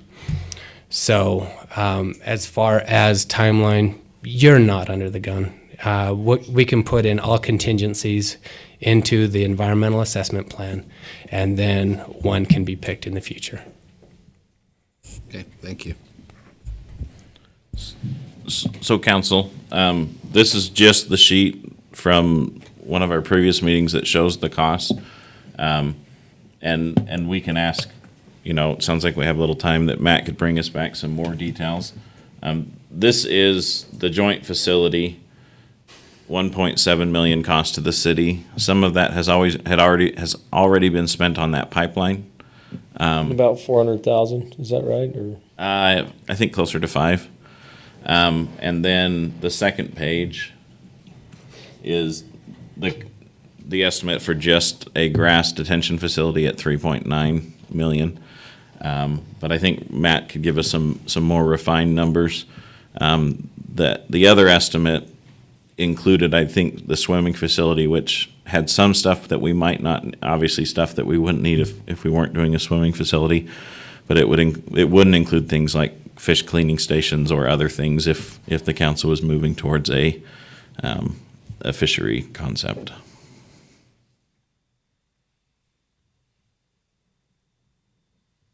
So I guess the other option we have is do nothing. We spent the $500,000 on that pipe, but when we don't sell that property, we have detention there, and we don't have any water for Pineview. Is that the other option? We keep the detention pond where it's at. We've spent that money for that $500,000 pipe, and we just don't use that pipe, and we just leave the detention, and we don't sell that property. Is that that's still an option, correct? Yeah, there's still the option to just not sell the property, and I think this even, these numbers include, this is what we had the property under contract for, and then I think these are the numbers that are sales tax and property tax based kind of return on sale of property numbers related to that basin. So John, would there be anything we'd have to do if we'd left that pipe there? And didn't use it? We'd probably end up, there's some water running in it now, so we'd probably end up using it for essentially underground storage. I think the school would essentially be the only group that would be using it for underground storage, and we'd have to go clean it. Okay. There's no current offers on that grant right now, right? We received a letter from a kind of a letter of interest on that property. There's later on in the meeting, I was going to mention we are working on a deal with the property owner to the east of our property for access to that piece, to make sure that we have commercial access across their property to ours. So if we did sell it, we can get cars in and out much easier.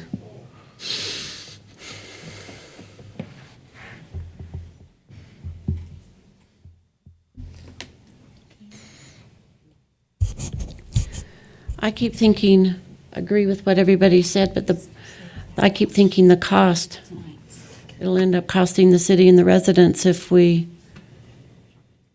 some of these options that we do decide to take or don't take. And then what happens to, where does Pineview go with their holding water? And the future of the city, it is going to build out. And where's all this water going to go? And then if we have to do it later, then it's going to cost the residents, all of us, more money. So I don't know, it's just there's a lot of variables and not enough concrete answers. But I just keep going back to the cost to the residents, to all of us, if we decide to do this by ourselves.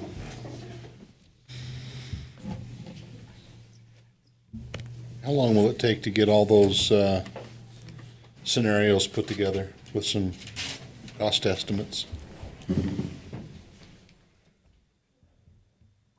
So, for me, I can't design a detention basin at this site if it's a park, if it's a grass park. Does that make sense? Because it'll be smaller than the existing one. And so, if I don't, I guess we could get creative and look for other places around, put parts of it here and parts of it there. But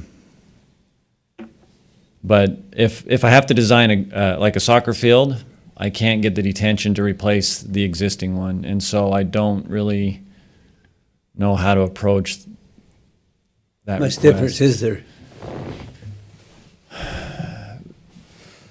There was, I don't think I did a full volume calculation.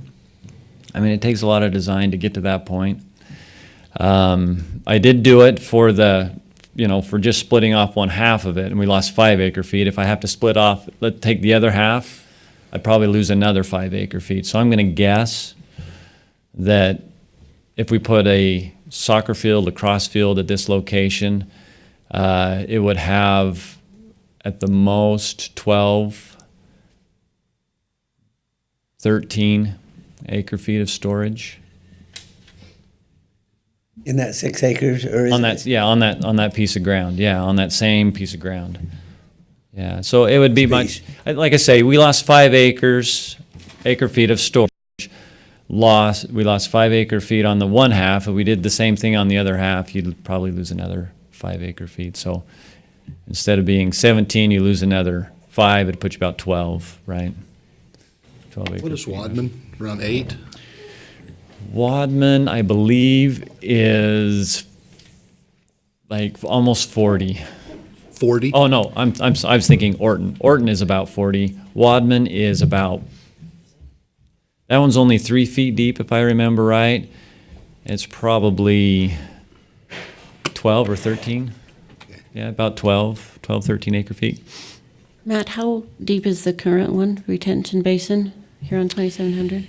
Oh, I don't know. Dave, what would you say? Probably, how deep the one on 2550? Probably 6, 8 feet deep. About 6, 8 feet. Yeah. Yeah, it's about 8 feet. 8 feet. It's got a pretty big berm around that one. I'm a little dense on what you just mentioned a moment ago, and the fact that you would lose 5 acre-feet by making it a grass park or a divided park, which? Yeah, can you bring up, let me go back to, here was one of the original concept drawings with just before we did a nice rendering of the whole basin, right? If you take this half of the park right here and start raising it up so that it'll drain, right? I lost 5 acre-feet of stormwater detention on this side because I have to drain the grass so it doesn't stay swampy.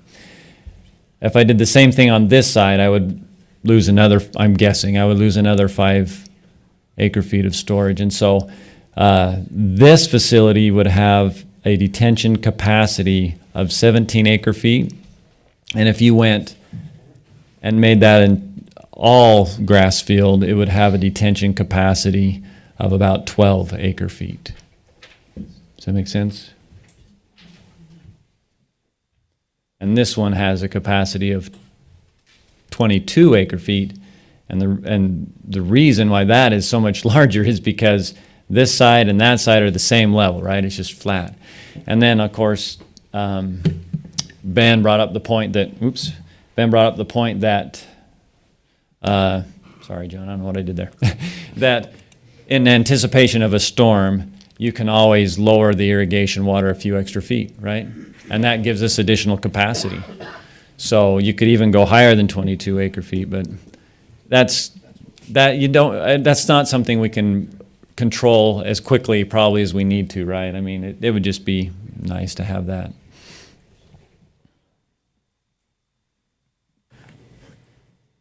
Well, we never operate the reservoir fully full, so you would be using some of our volume regardless. Yeah.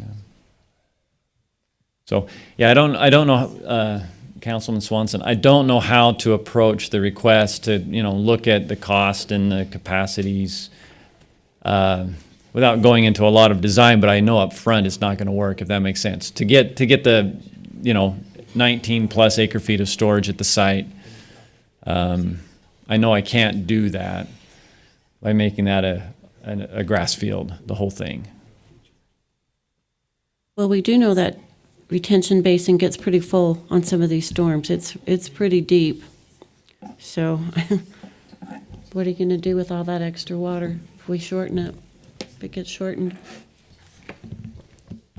Something to think about.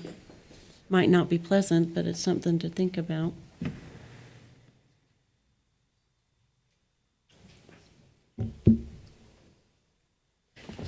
Anything else, council? Nope.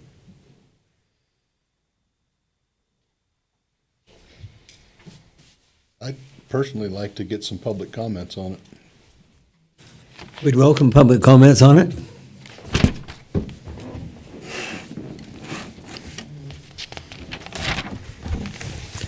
Julie Anderson, 940 East, 2600 North. I'm not even sure where to start, actually. But I guess I'll start with, first of all, we have not sold the piece on 2550, whether we have an offer or not. It has not been sold. And we're now talking about $900,000. We're spending that much, almost that much, on the amphitheater this year, too. And so, not that I'm saying that's a bad thing or anything like that, but my concern is if we buy this particular piece of property from Mr. O'Pikins, it is our property, not his. And what we do with it is our responsibility. We talk about it all the time, that whoever buys the property has the right to do with the property what they want. And right now we're catering to him. He wants it pretty. Well, you know what? Maybe he should get in with Pineview and make it pretty. Why should it be the city? We seem to be constantly spending a large amount of money on things. I understand Pineview needs the water. I'm not even questioning that. But it seems like every time we turn around, the city has a cost involved with whatever we do. Whatever we do, whether we do the north side, the north side of Barker Park, the amphitheater, all those things are costing us, the citizens, money. And we have entrusted you with that money. And we want you to spend it wisely. And as I stand here, I understand the need. Growth is coming. We all know that. I'm not even going to say there is going to be no growth, because that would be a stupid statement. But where this is concerned, there are going to be a lot more houses around that piece of property than what there is right now. Because Mr. O'Pikins we've already seen the plans for that. And yet we seem to be wanting to give him everything that he needs before we really look into those people who are going to be living there, who are going to be residents of North Ogden. I would ask that you really think about this. I like Phil's idea, but I have just making it all Pineview. Because I'm worried where I know I don't know everything, and I don't claim to know everything. But you know what? I have a right as a citizen to say, I'm sorry, but this is not a good thing. When you hear the amount of $900,000 or more, it's a lot of money. And I think we really need to start looking, when we start bringing these projects in, what is the cost to the citizens? Not what is the cost to the developer, not is the cost to Pineview, but what is the cost to North Ogden and to those residents. We've already heard talk in budget meetings and other meetings about raising taxes.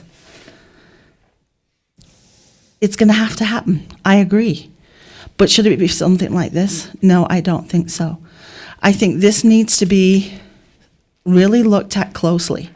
There is a safety issue with water, no matter how deep it is, whether it's a pond, whether it's a stream, there is issues with water. We all know that. And I have to ask, are we going to be the ones taking that responsibility? Because Pineview doesn't want to. They want this water, but they don't want the indemnity. They don't want the liability. They don't want that. They want us to take that. And I'm sorry, but why do we have to take it? Why can't Pineview? Just questions that are floating through my head right now. And so I would really ask that you really look into this. You know, get as much help as you can. Talk to these other places that have these fish ponds and that have these kayaking areas. There are people right now kayaking in Wadman Park. And they're also using four-wheelers in Wadman Park. There are tire tracks to get down and to do what they need to. That's what they're doing. They're not doing it in the dog park, which I'm very grateful for, because what's floating on the top of that would not be very nice. But when it comes to this, I understand Mr. O'Pikins wants to sell his land. He wants to, he wants it beautiful. But this gives him the green space that he wants for his development. So why don't we make him maybe help us out with this a little bit? Just my suggestions. I'm not saying that's what you should do. I'm sure Mr. O'Pikins is not very happy if he hears this right now, but it has to be said. If we're buying the property, we should be able to do what we want with it. We talk about that all the time. Developers can do what they want. They want little tiny houses with little tiny yards. We hear it all the time in these meetings. And yet on this one, we're not hearing it.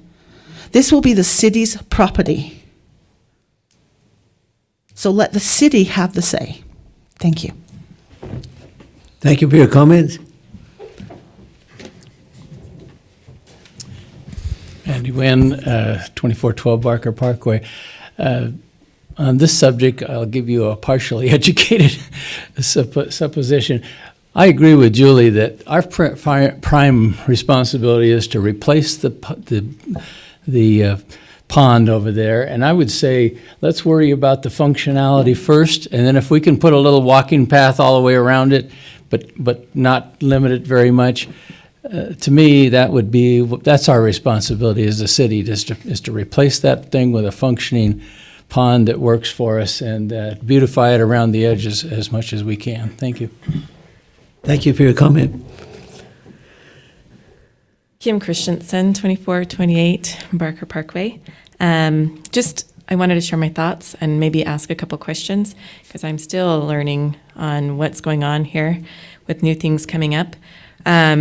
I was talking with one of the staff members a while ago when this whole project was on the table and asked, why don't they just go deeper if they need more retention, more whatever. And they explained to me that they couldn't go deeper. I think something with the soil, and also if they went deeper, the cost would go up significantly.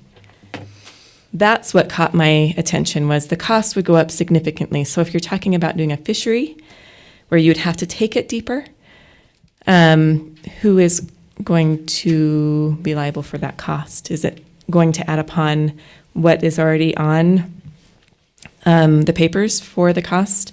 That is a huge concern, where we just keep upping the costs for everything. Where are we going to get that money?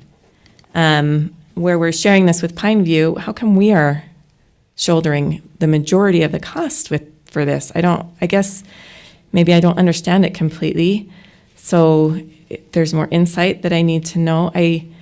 That is another thing that jumps out at me, is why we are the ones that are carrying the majority of this on our shoulders and burdening the citizens of the community with it. And we need retention, we need irrigation, we need it. So, but cost effectively, I guess, is what I'm trying to understand. Also, if you're doing a fishery, is it going to be draining from all the different reservoirs like we had talked about before? Is it coming from the dog park? If you're doing a fishery, I don't know that water is going to be the best water for fish, especially fish if you want to eat them. I don't know that I would want to eat a fish out of that kind of water. Also, as far as making it a fishery, we have an awesome trout farm that caters to our city, and the community loves it already, and you'll be pulling away from that. I also heard other concerns with the birds that come in and start eating the fish and then, causing problems there. And so are we thinking about those within our city and how it's going to affect them and their businesses? I hope that's a consideration.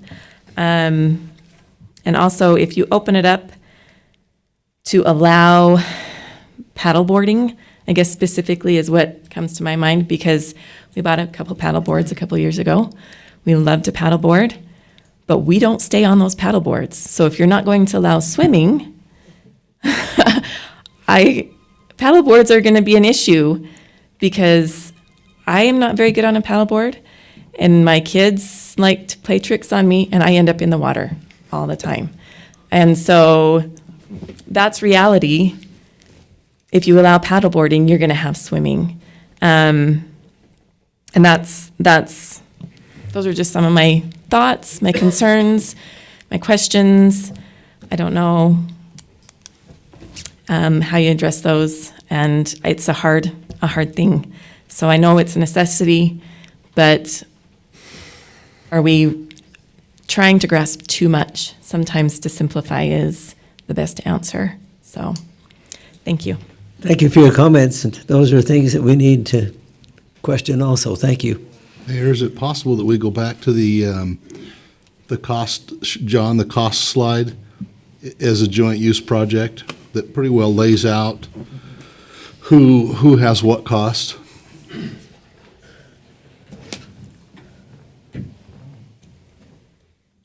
That one there. So the total cost to the city would be 1.7.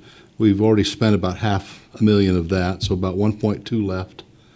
That's before we sell the property. 1.6 or more for the property would cover that cost. And then if you look down, the NCRS funding is 2.1 million there. Is that right, John? Yeah, so the way it's kind of set up is it's funded at different levels. Mm-hmm. The stormwater component is covered at 100% by NCRS. The irrigation is covered at 75%, and then the recreation is covered at 50%. And so the recreation component is really the majority of the cost for the city on this summary sheet. Of that 1.7, is that correct? Yes, as well as the pipe that we've already laid, because they won't reimburse us back for that work. Right. Okay. So of a 7 point, what did you say it was, Ben? 7 point, or Matt, 7.1 million? It's right here at the top. 7.1 million project, we would be 1.7 of that? So I hope that helps understand that we're not bearing the majority of the cost a federal grant would be and other things. That doesn't mean it's the right thing to do, but that just breaks down the costs, I hope.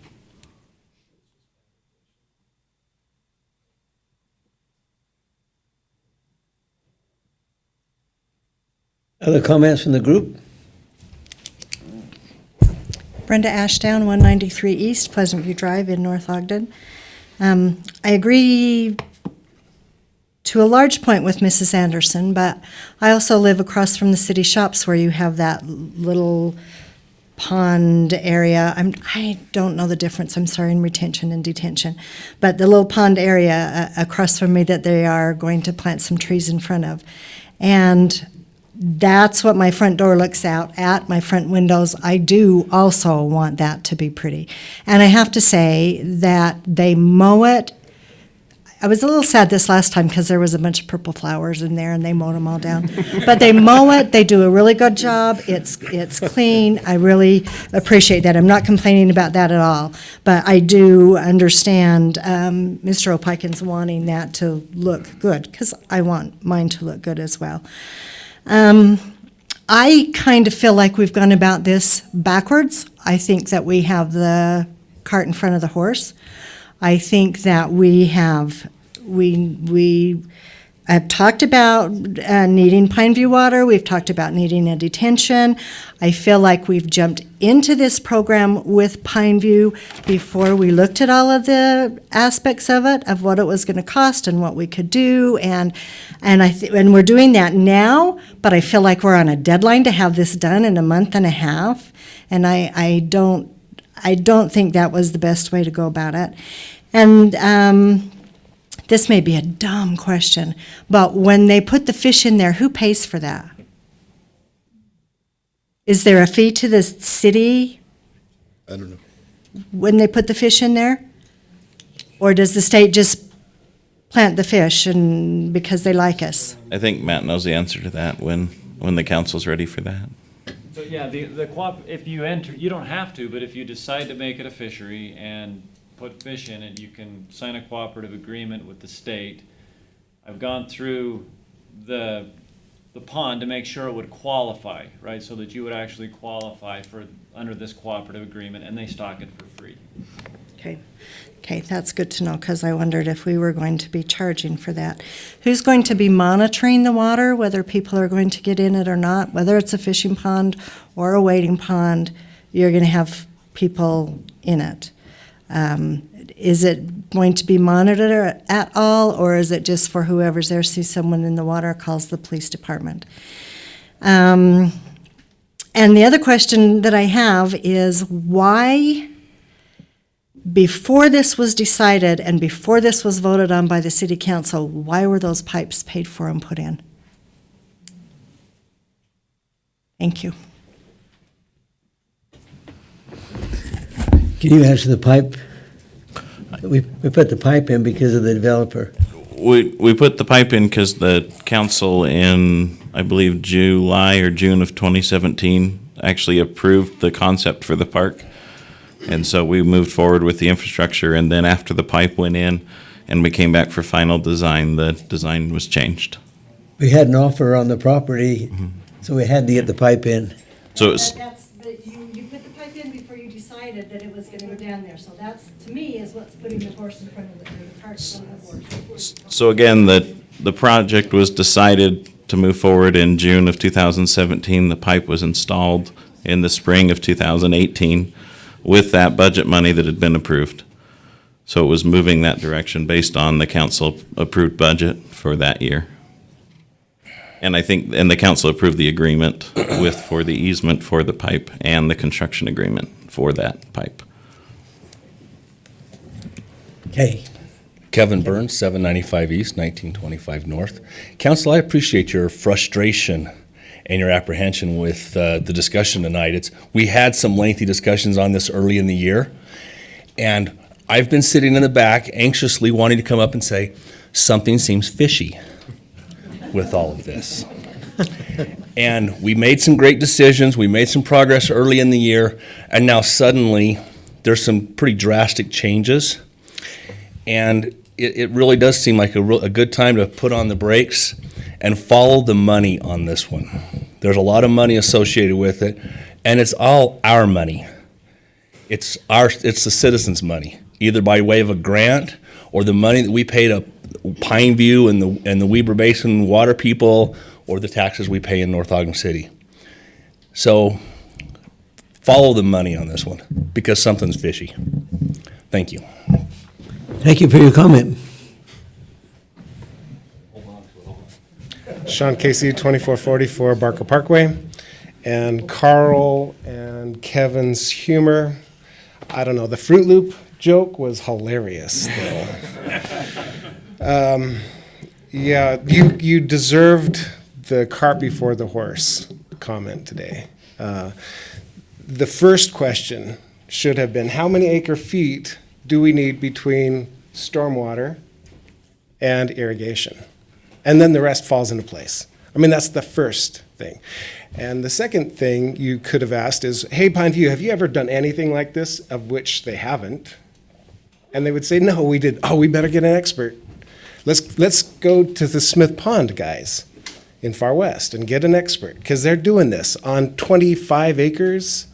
Do you know why they're doing it on 25 acres? Yeah, the land was free. But the cost of excavation to get belly scrapers over there and pull all that dirt out, well, that was already done, and their soil's already clay. So the fishery side was largely done for them by I-15, I don't know, 40 years ago. It's just been sitting there collecting stuff you don't want to know about. And don't eat the fish. So you should definitely do your homework first.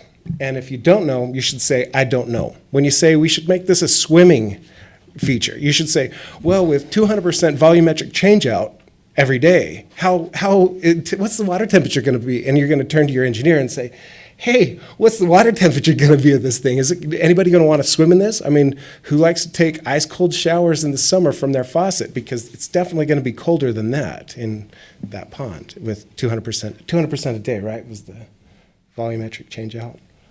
Remember the number right now? No one said any volumetric change number.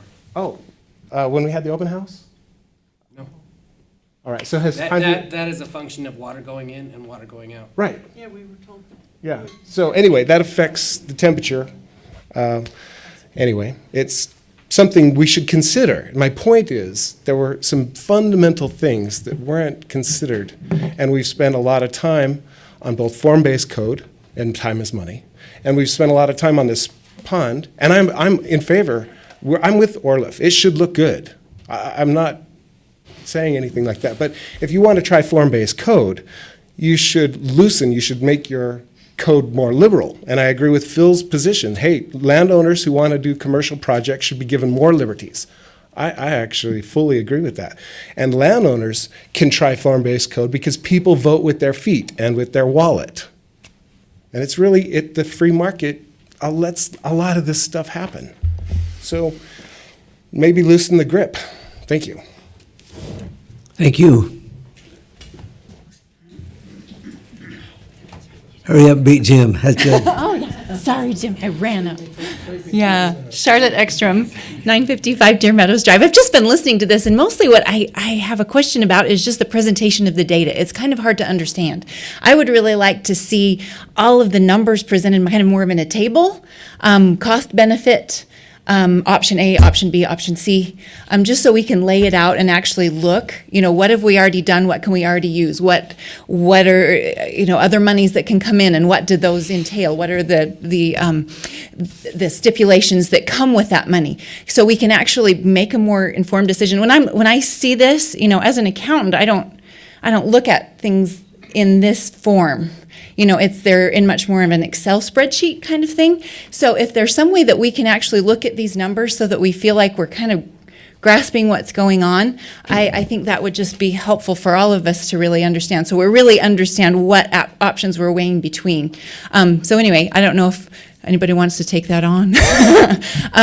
But just to kind of lay it out in a more understandable way, if that makes sense. Thanks. Thank you. I just wanted to make it clear as well that this issue came back before us at the request of Pineview. This wasn't something that we've brought back ourselves. So just for the record, I hope that's clear.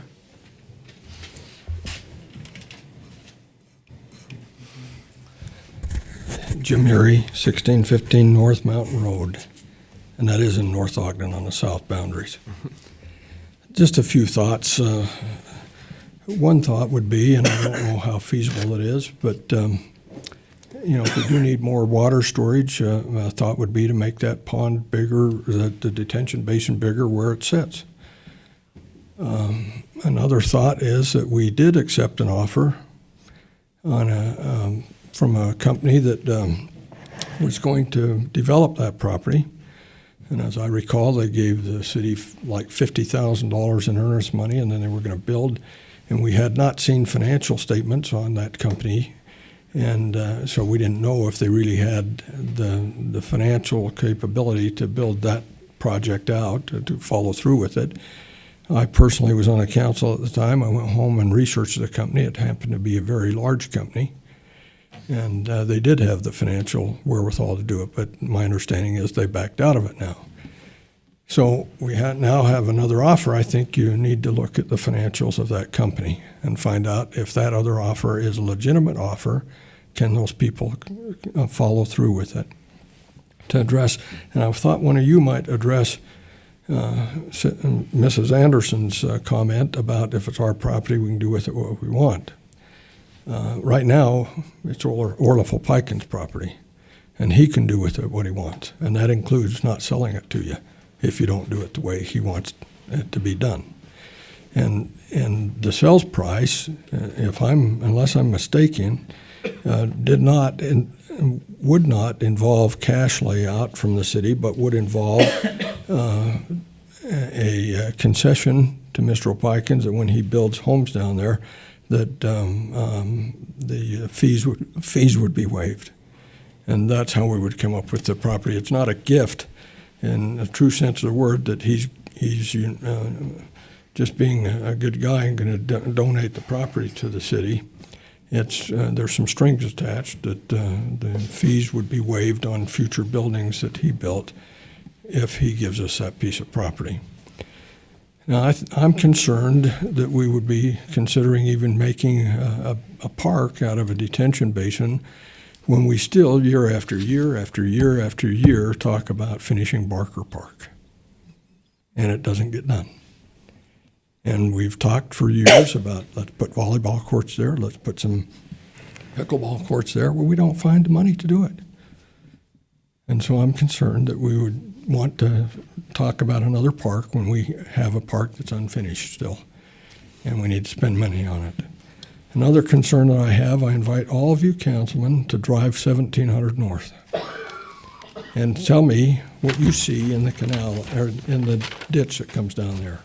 Some years ago, some of the citizens, and I was not on the council at the time, but they have told me, they came to the city and they said, we will buy the pipe if the city will install the pipe in that ditch. It didn't get done. The city didn't, for some reason or another, didn't want to do that. But you drive it now, and every place that ditch is not piped, you'll see our road is deteriorating and falling away into the ditch year after year after year, a little bit more. And I brought it up when I was on the council that needs to be fixed. That, to me, is an expenditure that needs to be taken care of before we start talking about making a fish pond. And, those are just some of my thoughts. We've got a lot of places that we can spend the money that we need the money for. We need money for roads. We need money for garbage and collection and sewer and water. But we don't need more. We really don't need. We've got 11 parks right now. We really don't need another park at this point. We just need to finish the ones we have, and if we need to make a detention basin, I urge you to look at what you've already got right there. Look at the financial capability of a person that's offered you money. My understanding is he's not going to be commercial, so as the gentleman from Pineview said, that's not going to bring a whole lot of money into us. It would be a mixed use thing. It would, my understanding, the guy would be wanting to do mixed use, which would be apartments and you're not going to get big box. You're not going to get mid box stores. Those things don't do anything anymore because Walmart and eBay and Amazon are putting the Sears and the J.C. Penney's and those people out of business. Sears has already closed many stores. Shopko's closed many stores. J.C. Penney is in poor financial position right now because they don't have that over the internet. And believe me, the millennials aren't the only ones taking care of it. I've got a brother that's older than me. His wife tells me he gets a package from Amazon every day. He says it's like having, or every week, he says it's like having Christmas once a week to open that present, or what he orders. So that's the way we're going to go. So look carefully at it. You know, I don't have to tell you where I would stand on this thing because you know from when I was on the council where my vote would have come down on this, and it would have been to save the citizens some money. And I urge you to just be very careful in what you're spending. We don't need to spend money for things that we don't need to do for the citizens that they can do for themselves. There was a question asked by the gentleman, I think, from Pineview. Where are the dads going to take their kids fishing? I hated fishing. My dad took me fishing and I hated it. Why? Because we always had to throw it back. Well, I wanted to show somebody what I got to keep, not what I threw back and say, well, I threw this back and they wouldn't believe it. But there are, my oldest son, I take him fishing into the Tetons on horseback every year. But that was because we wanted to go on a horseback ride, not because we wanted to go fishing, really. Well, he's a great fisherman now. He fishes a lot. But it's not because his dad took him. It's because he wants to fish, and he has found lots of rivers and lots of lakes to take his 3 sons fishing on without having to do it in a fish pond. That's all I can say. Thanks. Thank you for your comments.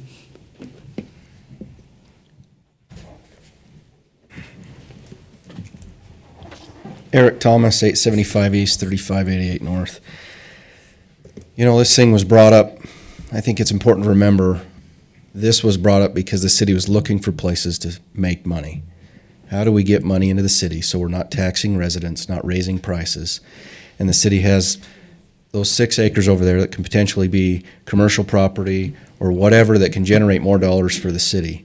And it so worked out that a neighboring property owner said, hey, if you do it right, I'll sell you my property that you can relocate that worthless, no money-making detention pond, in a sense, doesn't bring any revenue into the city, to a piece of ground that, as developed, would only bring very little in comparison. And so this is kind of initially where this all started, and going clear back to general plan, as we talked about before, is how can we raise money as a city so it's not on the backs of the citizens? And this was one area that was air tagged that saying, hey, we've got some valuable ground that we can utilize for something other than storing water to maybe generate some dollars. And so that's kind of where this started. And we need to look at it that way as a simple math problem. You know, how do we bring more dollars into the city and spend less dollars of the residents' money? And we have an opportunity to make a multi-use facility with grant money and in return get 5 or 6 acres of commercial or whatever developable ground that can bring money into the city. And so there can be a benefit to the residents. And it doesn't have to be a swimming pond. It doesn't have to, you know, it needs to be qualified for the grant. You know what? And it needs to be nice. For the landowner to be willing to sell it, we need to do something that's a benefit. You know, is that horrible that we as a city, as council, as planning commission, whatever, have somebody that says, hey, I'll sell you my property to put a pond on if you make it nice, because I want your city to be nice. And we're sitting here saying, no, we want to make it crappy. We want it to be cheap. So don't sell it to us then. You know, and that's the wrong way to think. We actually have residents that want this place to be nice and say, hey, if you promise to do something nice, just like we as the council, as planning commission, when somebody comes into the city to develop commercially, residential subdivision, what's our requirement? Hey, we want it to be nice. We want this to be something that the rest of the citizens can say, well, I'm glad they came to town because they do things right. They do it nice. So we need to keep that in mind and honor the wishes of citizens to make our city nice and keep it nice. Not raise not raise taxes, not put it on the backs of the citizens to take care of all the other parks we have or whatever else it is that we want to provide for the residents, or the cost of maintenance, the cost of roads. We can turn city property into revenue generating property through this project. Now, it might not be tomorrow, it might not be next year, but it's a path to that.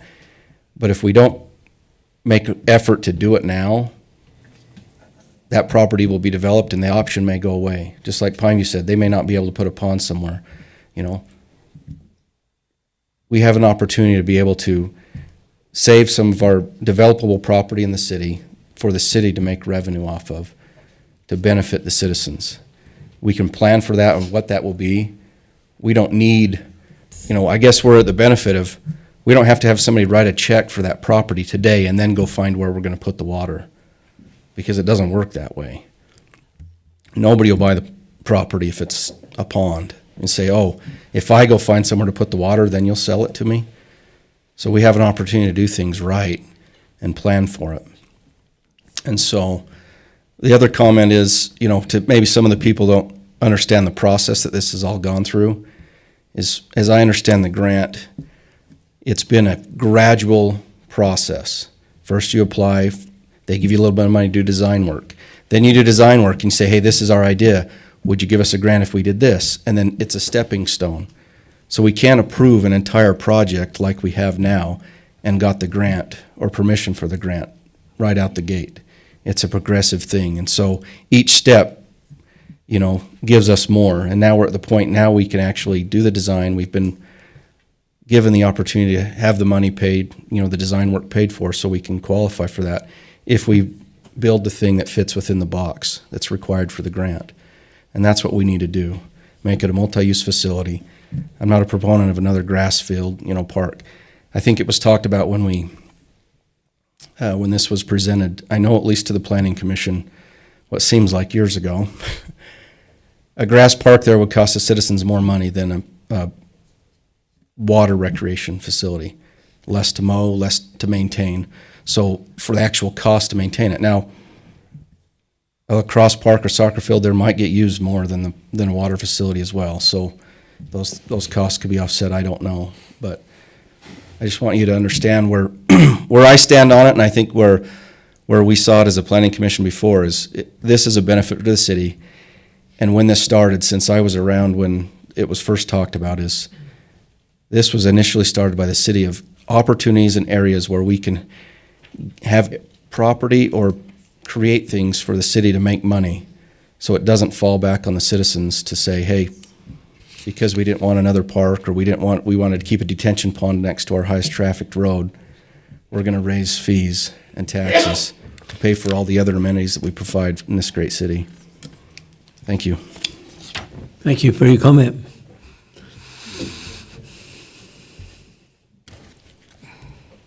Chad Roylance, 971 East, 3025 North Ogden. I was going to sit for a minute, but then I thought that just a couple of things really quick on this pond. We have a usable facility right now, so there is no rush in your decision making, and I'd encourage you not to make a decision right now. A couple of reasons. One, we have a usable park there. A usable pond there. So that's the federal government during the founding of this country with the Federalist Papers set up government to be slow and inefficient. It's in the Federalist Papers. There's a reason for that. I've been to communist countries before. A decision is made by one individual or one party. The work gets done immediately. Beijing pulled off some wonderful Olympics in 2008, something the United States could never do. The reason? They're communist. Now, I'm not saying you guys are, of course, I'm not accusing you of anything, but the way our government was set up was to slow down the decision-making like you did on form-based code. I'm not saying trash the project or get rid of it. I'm saying slow down. We've got a usable basin right now. Now, Mr. Thomas, is it? I think he's right. The property may go away if the developer decides to sell to another individual. And North Ogden is getting built out.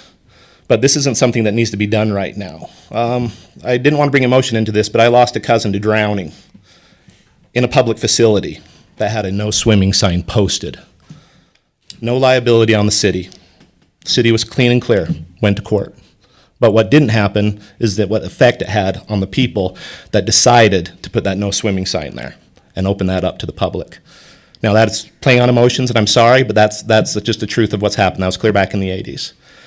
Also, grant money. My God, people, slow down. You want to know who's responsible for grant money? They're sitting behind me. So every time you guys apply for a grant, instead of taking it out of my front pocket, you're taking it out of my back pocket. It's a tax. Tax is a tax is a tax is a tax. My mom and dad taught me that. You say you're applying for a grant, you're bringing money home. Well, if everybody would stop applying for grants, my taxes could go down. So quit relying on grant money. Yes, it's like a candy store. I would love it if somebody came in and said, hey, I'll give you $500,000 if you put a soccer field over here. It'd be wonderful. But where's that coming from? It's coming from all you guys. And when you say that you're worried about the spending in the city, I'm sorry, I don't believe you. We have got so many projects in the city that are far from finished that are costing us millions of dollars. We have a swimming pool, we have an amphitheater, and my favorite subject, and Phil knows this, is the flowers on Washington. Not needed, yet we're paying for them. Now, I don't mind bringing beauty to the community, but I'm also one that believes in bringing beauty to the community organically. If the people in the community have pride in the community, they're going to do it, and it's not going to need tax money. So I just encourage you, you don't have to kill the project. Slow down. You have plenty of time to do this. We have a functioning holding facility on 2600 North. Yeah, the grant money, the grant I guess is due, in July. Let it pass. Put some more thought into this before you do anything. That's all I have to say. Thank you. Thank you.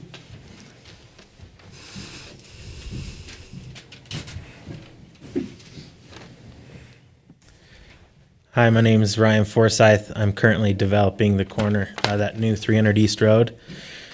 I wasn't going to say anything, but I do think that the council should be, I think that citizens should look at it a little differently, whereas it's not so much just the expense that you're putting into something, it's the fact that what you're giving up is the opportunity to create more tax revenue and more opportunity for the city. So I actually think it's a really good idea to explore these things, to explore how the city might be able to increase development, increase tax base, increase opportunity for developers to do things. However, I do find it, I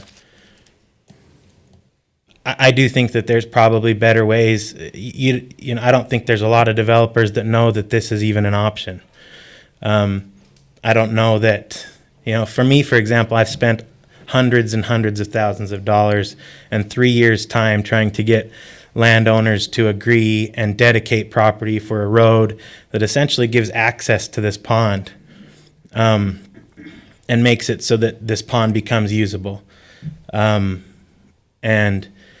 I didn't know until tonight that there's opportunity on the table to actually make something of that investment.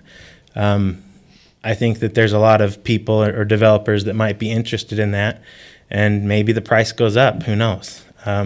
Maybe it becomes more feasible. I think that, but I do think that a lot of people are looking at it saying it's a $1.7 million expenditure, not looking on the back end that it takes investment to produce income. And I think it's a great thing that the city is looking at this way to increase water. For example, just barely when I bought this property, I had to go find Pineview water shares. I had to buy it. It was very difficult to do so. Almost made it impossible to develop the property. So I like where the council's going, and that they're exploring these things. I don't have an opinion one way or the other, but I did want to bring up that there is benefit from doing this. One other thing that I see in North Ogden is there's a lot of residential development. There is a lot of place for residential. There are not very many places where the few mid-box retailers and the few people that are going to generate sales tax instead of on the internet can go and make a living in North Ogden. And your pond is a place where that could possibly happen.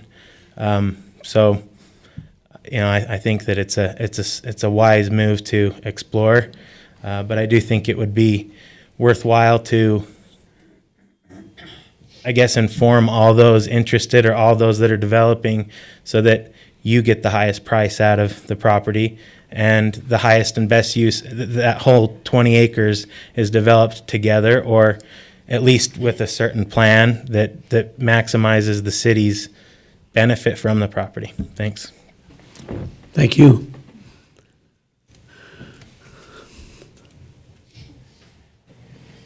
Hello again, Susan Clement, 668 East, 3125 North. I think we need to keep it simple.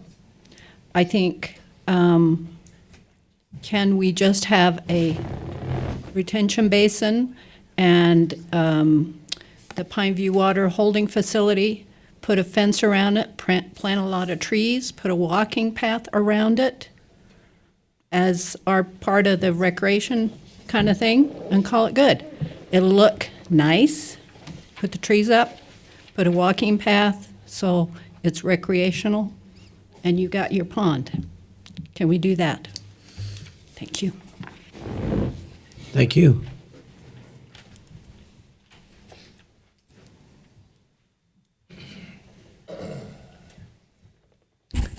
Thank you for your comments on this subject. It's one that will have to be studied out. A lot of suggestions here this evening are very valid, and so we'll proceed that direction.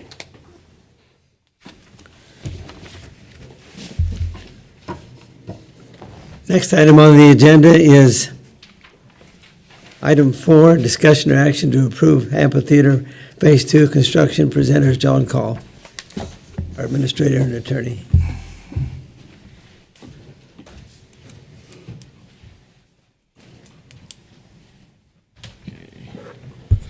Sorry, council, just trying to find my place in the agenda.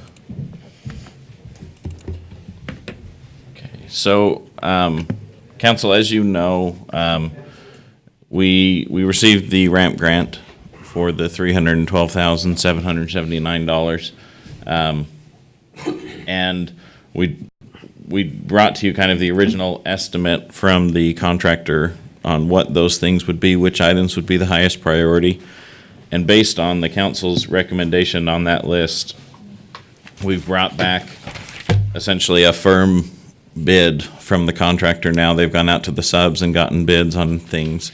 And it's come in at $576,000, which is a little less than the money that's available to be spent.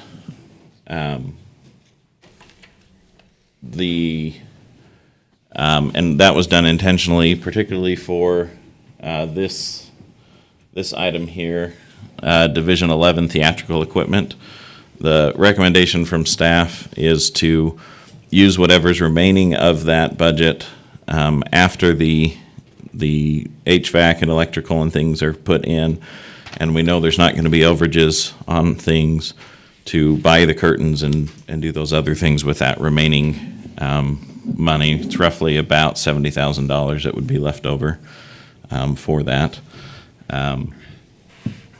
Tiffany is here. She can answer any questions. But essentially it's, this is the next stage. If the council approves this, the contractor will get the agreement together and we'll bring it back for the council to approve at the next meeting.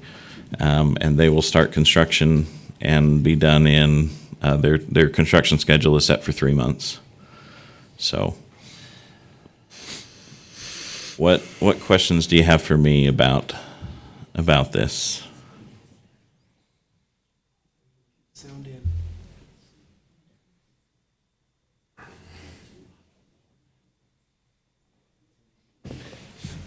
Can you scroll up? Yep.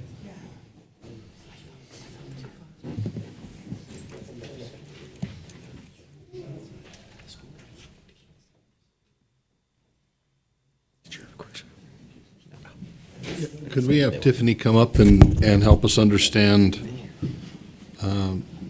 what the rooms are and such inside that would be completed with this?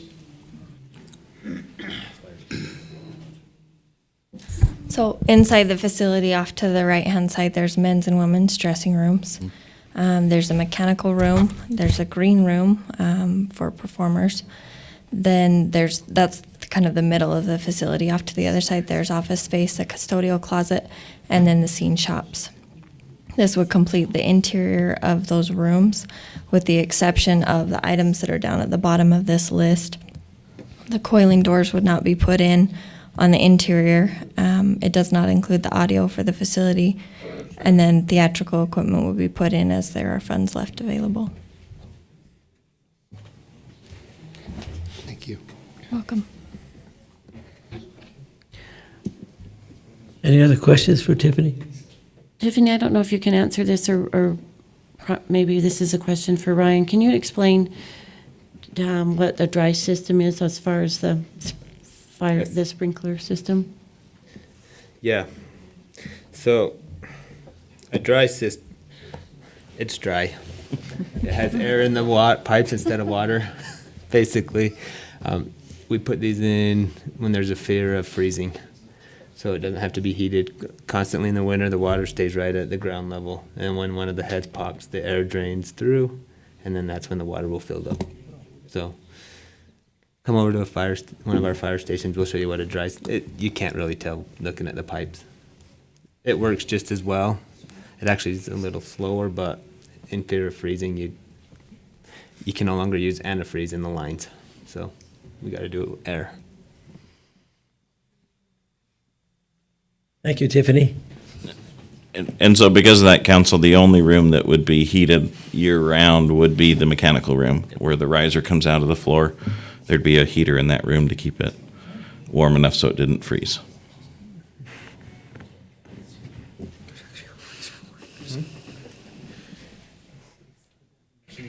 And also, the only room that would be carpeted would be the green room. There would be no carpet throughout and the bathrooms would be tiled. Is that right, Tiffany? Right. And then the cement would just be an overlay. So we were able to cut some costs that way also.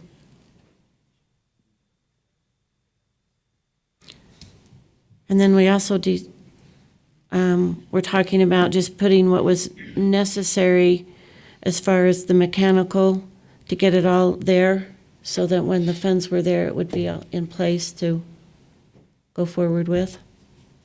Does that make sense? Carl, you could probably explain that better. Yeah, all makes sense to me. Okay, explain it. So anyway, it would just be there, ready to go, instead of having to go through walls or whatever else to put it back in as it came available.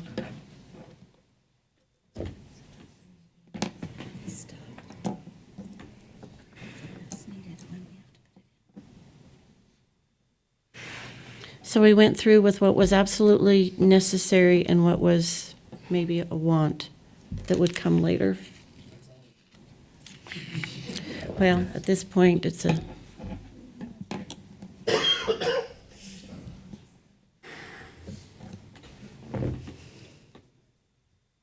Any other questions? The council?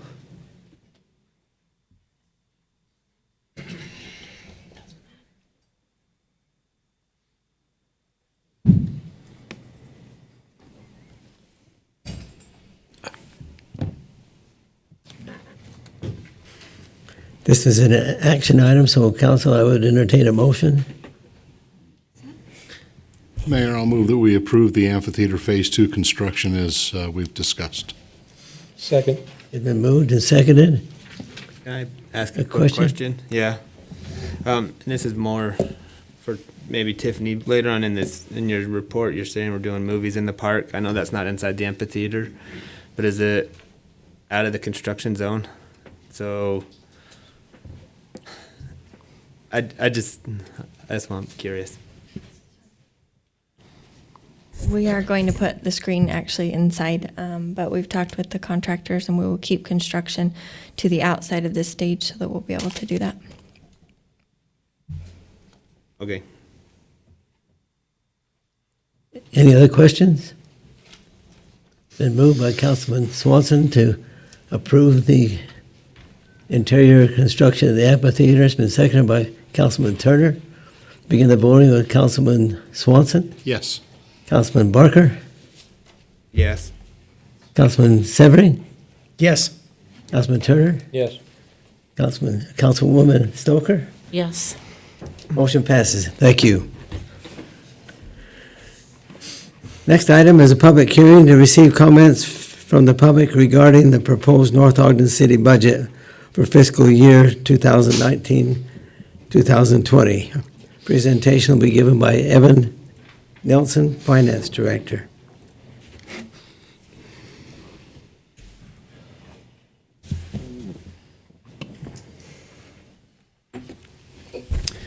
Good evening, Mayor and Council. We are here to have a public hearing. We've been through a lot of discussions on the budget for fiscal year 2020. We have a little presentation to walk through quickly. These are things that we've gone over before, but for the sake of the public, we'd like to just highlight some of the priorities that have been included in the city budget. So.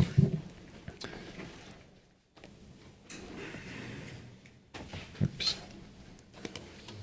Okay, so tonight is our public hearing. We're planning on proposing final adoption of the budget on June 11th.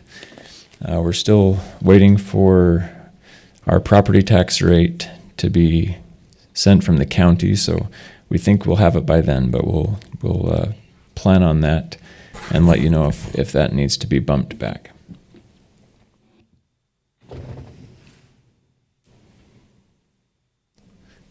Oops, this is a tricky clicker. Again, this is the structure of the city funds. We have budgets included in the packet for each of these funds, and we've reviewed those with the council through the course of the last couple of months, and we've presented to you a balanced budget for all of the city funds, as well as the funds for the redevelopment agency.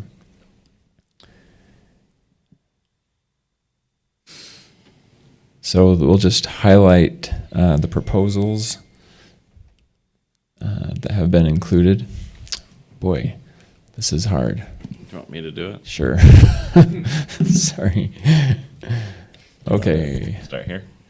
Is that the first one? Okay. So personnel proposals, we've included a new full-time events coordinator, a new part-time code enforcement and community resource officer, one part-time parks position being moved to full-time, a 401k additional 3% as part of the retirement benefit for employees, and then the market and merit wage adjustments based on the salary study that was performed.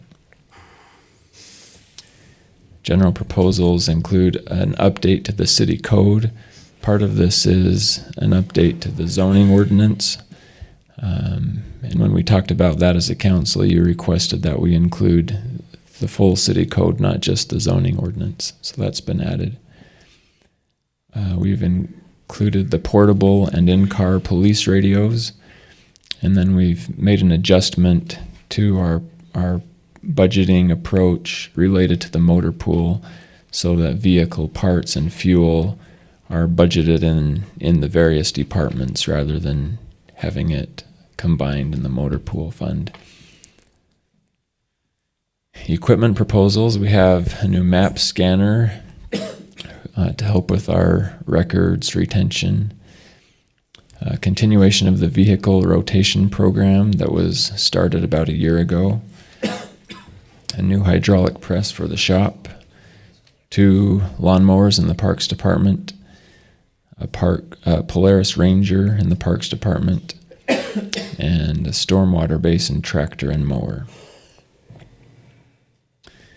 Capital projects, we have the Campbell Barn being moved to Barker Park. We're adding skate park enhancements, extending the concrete and some landscaping around the skate park. Barker Park Amphitheater Phase 2.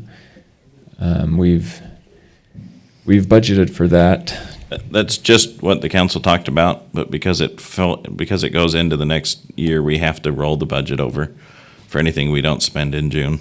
So it's not a new phase, it's essentially what you just approved. In the budget that we've presented to you, we were estimating that half of the project would not be completed by the end of the fiscal year, so we have rolled over half of the project.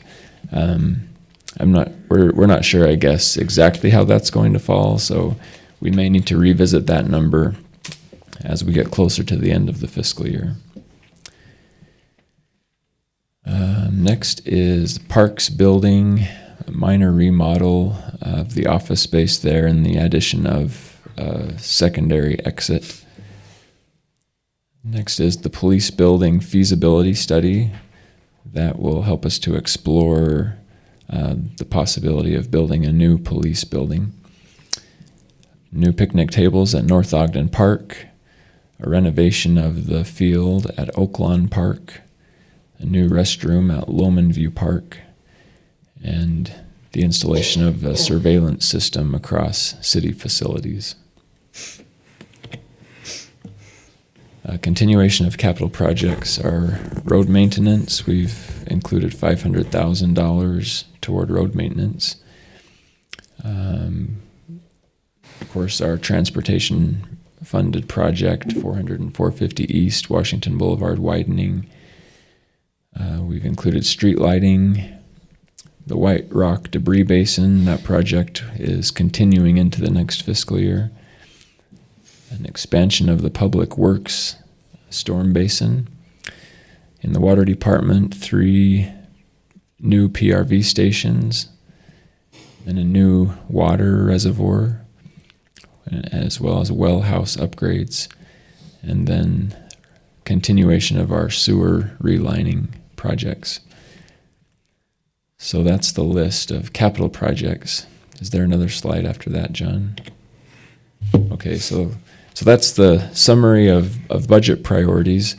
And then these utility rates are what we are proposing based on the budget that we've reviewed. So the utility rates are proposed to increase by a total of $2.86. You can see that $1.67 is for operational increases, $1.19 is to help us fund future asset repair and replacement. We also have talked about making some adjustments to the rates for non-residential customers, and we will come back to you with those proposals at the second council meeting in June. So, is there another slide, John, or is that the end? Okay. So, we present the budget. The council approved the tentative budget at the meeting 2 weeks ago. We haven't made any changes to the budget since you approved it last time. Since we had the discussion tonight about the storm basin, we have not included any funding for the storm basin project park that has been discussed tonight. There's nothing in the budget at this point for that project. There's money in the budget in the current year, but not in fiscal year 2020. So we await direction, I guess, if there is to be direction on that. But just to make everybody aware that it has not been included in the budget that you're not voting on. Sorry, we're having a public hearing tonight, and then we'll vote on the budget at a later time. Do you have any questions for me before the public hearing?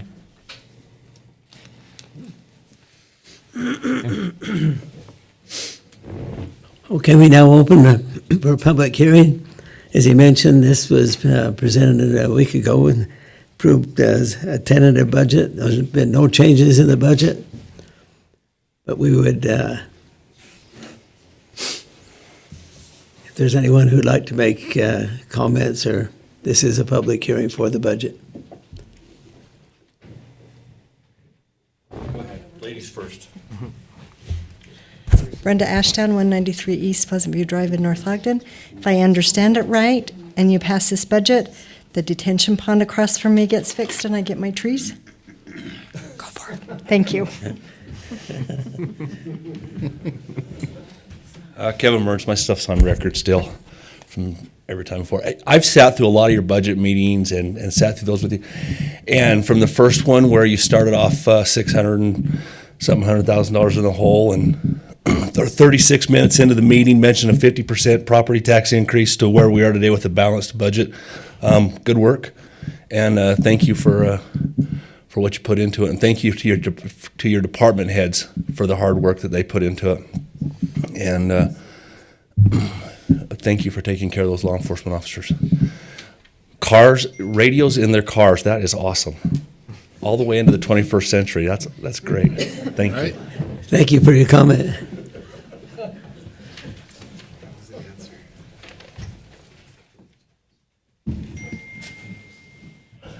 Randy Wynn, 2412 Barker Parkway. I didn't do a lot of pre-homework, and I just had a couple of questions. Were we able to get the support money for the senior center in again this year? I'm pretty sure, Evan, that's in the budget, right? Yes, it is. Thank you. And then the other comment, you had 3% for IRA or retirement funds. Is that an increase of, that sounds like a lot of, that could be a lot of money, 3% of, I'm supposing that 3% is of the salaries of the people. That's correct. So is that an increase, or is that a addition, or? That's an increase because it was taken away about, how long ago?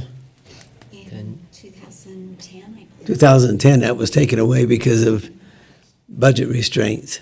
So that's been. So is this a match, or is this just a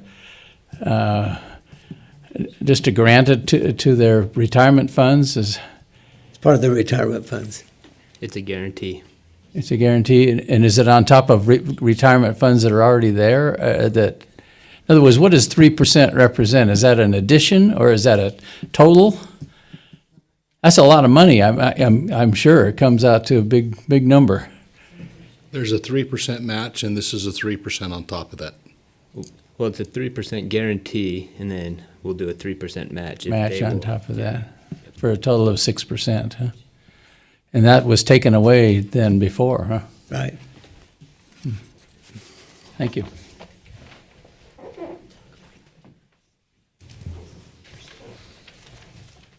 We don't allow former council members. Okay, I'll have my attorney contact. Welcome, Jim.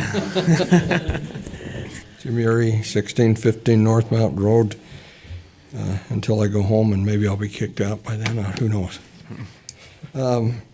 I haven't reviewed the budget in as much detail as I used to review it, but I will do that before your final vote on it. But just a couple of things that I've brought up a couple of times before, and I think there has been some thought put into it, but nothing's been done yet. So I'm still lobbying for the senior citizens to get a smaller garbage can. Right now, my wife and I put our garbage out every other week instead of every week. And so I don't know why I should have to pay to have my garbage picked up every week when, if you're going to charge me to have it picked up every week and I don't put that much out, give me a smaller can and charge me a smaller price.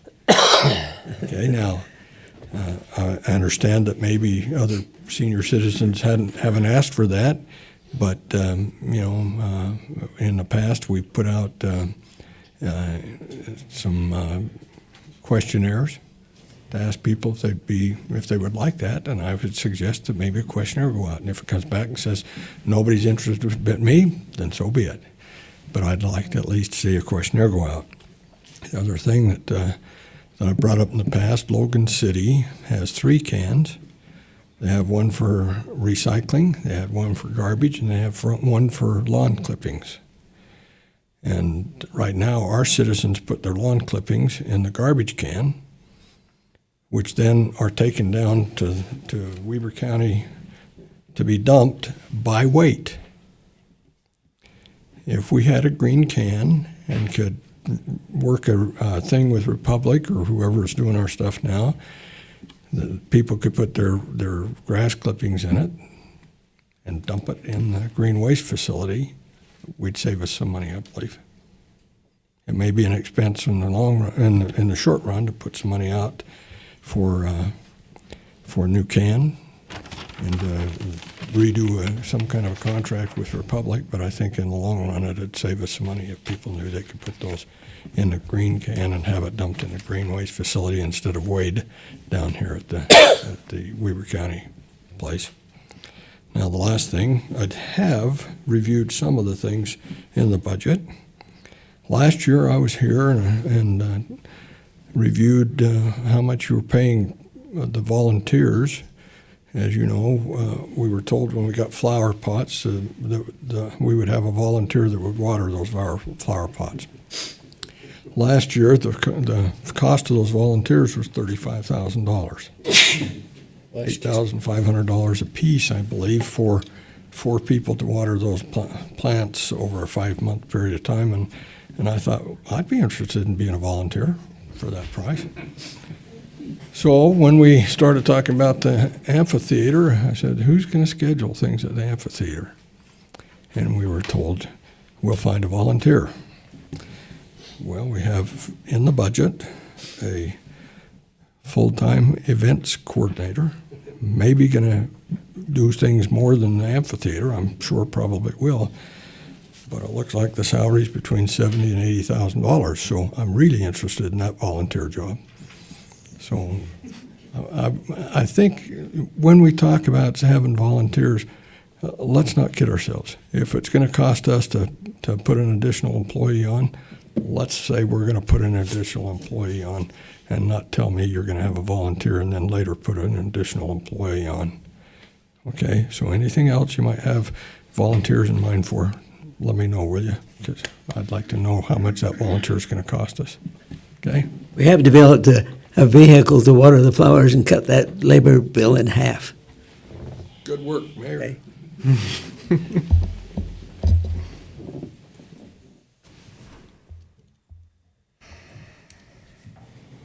Seeing no other comments, we'll move on the agenda. Discussion or action to recess for a regular meeting, enter into an RDA meeting. You need to officially close the public hearing. Sorry, I didn't officially close the public hearing. Thank you, John, for reminding me of that. It was in that.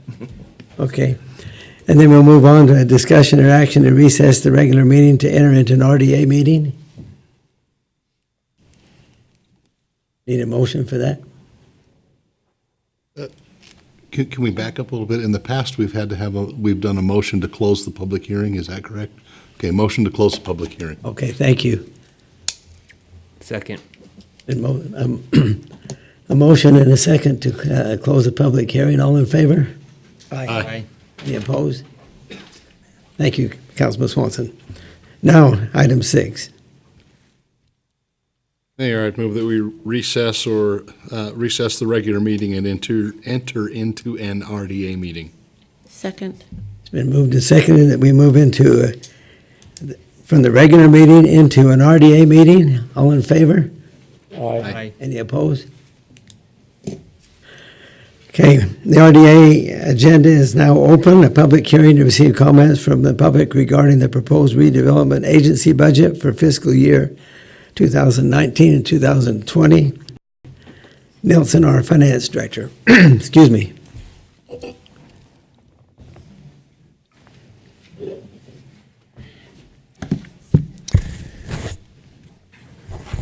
Okay, so part of the budget packet, we have a redevelopment fund and a community development area fund. And these budgets are for the 2 redevelopment areas that have been established in North Ogden City by the redevelopment agency. In the RDA fund, we are projecting $700,000 in revenue. We are proposing a budget of $30,000 toward off-site improvements, which includes beautification. We are proposing to set aside $186,000 for future projects. The RDA, as we've discussed, funds the debt on the aquatic center. And so we have $283,000 budgeted to be transferred to pay for that debt payment. And then we have $200,000 budgeted to be transferred to the capital improvement fund for street lighting.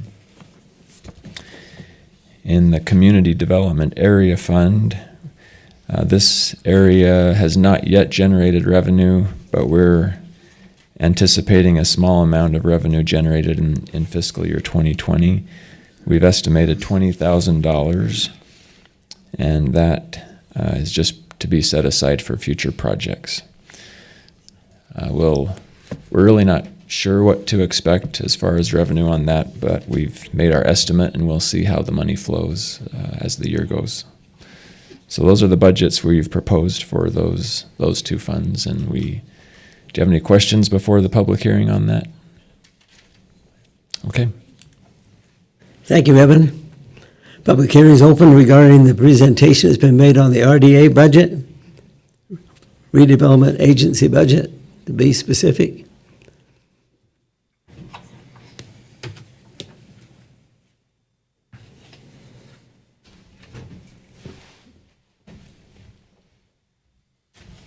Frank Harris, 1785 North, 225 West, part of the EDC Council here for North Ogden. I just trying to listen to all the budget stuff, and I'm not sure where. We have a couple things that are going on right now, some big beautification things, the signs especially. I didn't see that anywhere in here. Where does that come in? The signs we're going to put it for the city? We don't have a design yet, so we haven't included it in the budget. Okay, that's all I need to know. Okay, thank you. Seeing no other comments, entertain a motion to Move to close the public public hearing. hearing. Second. Been moved and second, we close the public hearing. All in favor? Aye. Any opposed? Thank you, motion passes.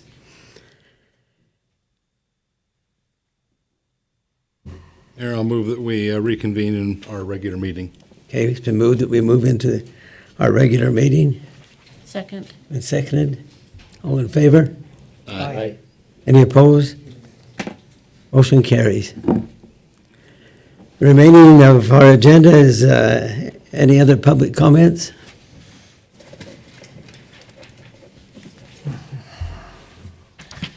Brett Hamblin, 963 Deer Meadows Drive. There's been a ton of discussion tonight on water and water issues and so forth.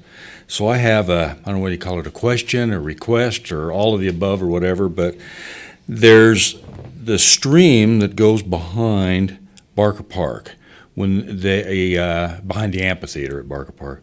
When they built the main part of the amphitheater, for whatever reason, they put I call it a dam, in that stream behind. Before, it was just an open culvert that went through where you could get across the stream to the amphitheater.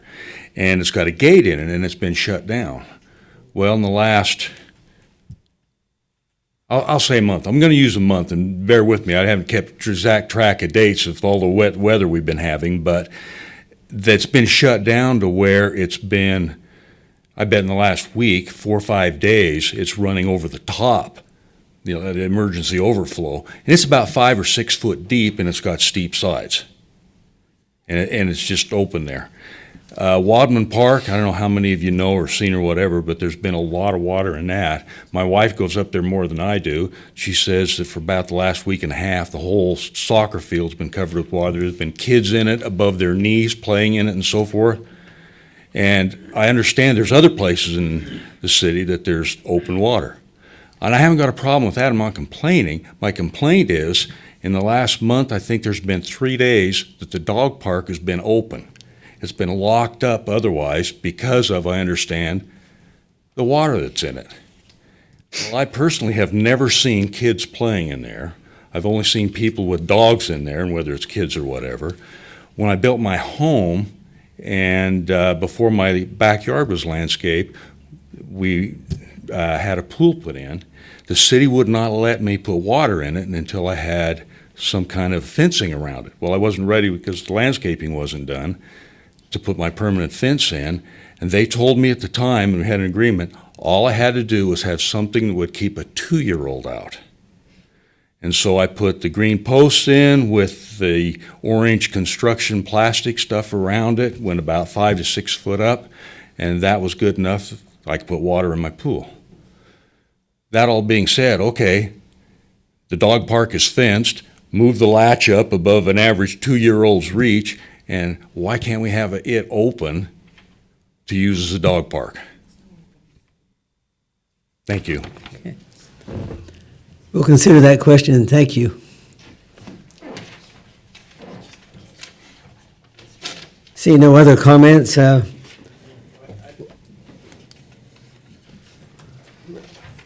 late. This is my nice face, not my sarcastic face. Moving forward with the amphitheater, I really like to see a business plan for the following reasons. One, without freedom of expression, everything else falls to the waste. We've built an amphitheater. It's in a public park. It was done with public money, both ours and state and federal. We're still paying for the original amphitheater from 2002. We're still paying on that. Which was the purchase of the property itself, also federal. So please put together a business plan. Please try to be as liberal as possible for art's sake and for freedom of expression's sake. And along those same lines, last year we used the park. We had people come in for the 4th of July that covered other people's art. They literally stole someone else's property, used it. The city, we paid them to steal their property and perform their property. We must compensate creators. So if you hire a band for the 4th of July, I'm sure you have, or other performers, or you have plays in the park or films in the park, you have to make sure that these properties are covered. Consider putting BMI and ASCAP, which will cover 90% of musicians' art, so they can be compensated. And it's something I feel extremely strongly about, both the freedom of expression and then also that people's creations should be compensated and shouldn't be stolen. So, thanks. Thank you for your comment. Now entertain comments from the council. Councilman Turner? No, just that I noticed in the newsletter that everybody out in the audience that wants to be on city council can apply, starting soon. Okay. So come on and be up here. That's all I got. Councilman Severie? I was just going to ask, is Orloff in a hurry on this project? He's not. You just got to talk to him. I know. Okay. He's had the property a long time. Councilman Barker? Yeah, I got two things. The first, Tiffany, you're back. I meant to ask earlier as well. The 3 shows, the Ryan Shoop, and can we do those with the construction as well? Will they be on the apron, or because a 3-month window, that's going to be after August? So we've talked to the performers, and they will be able to do what they need Okay. to do in the front. All right. And then second was kind of for Phil. I had a citizen ask me why we can't share her Facebook post for AT&T. She said it wouldn't get approved. She went to AT&T and was told that we can't share it on the North Ogden page by Brent Taylor. I'll have to look into it. I don't know off the top of my All head. right. She just said it's a great experience and she thought everyone should know. So go just visit AT&T. That's all I had. Okay. Councilman Swanson? Chief Quinney, I'm going to put you on the spot here. Feel free to decline.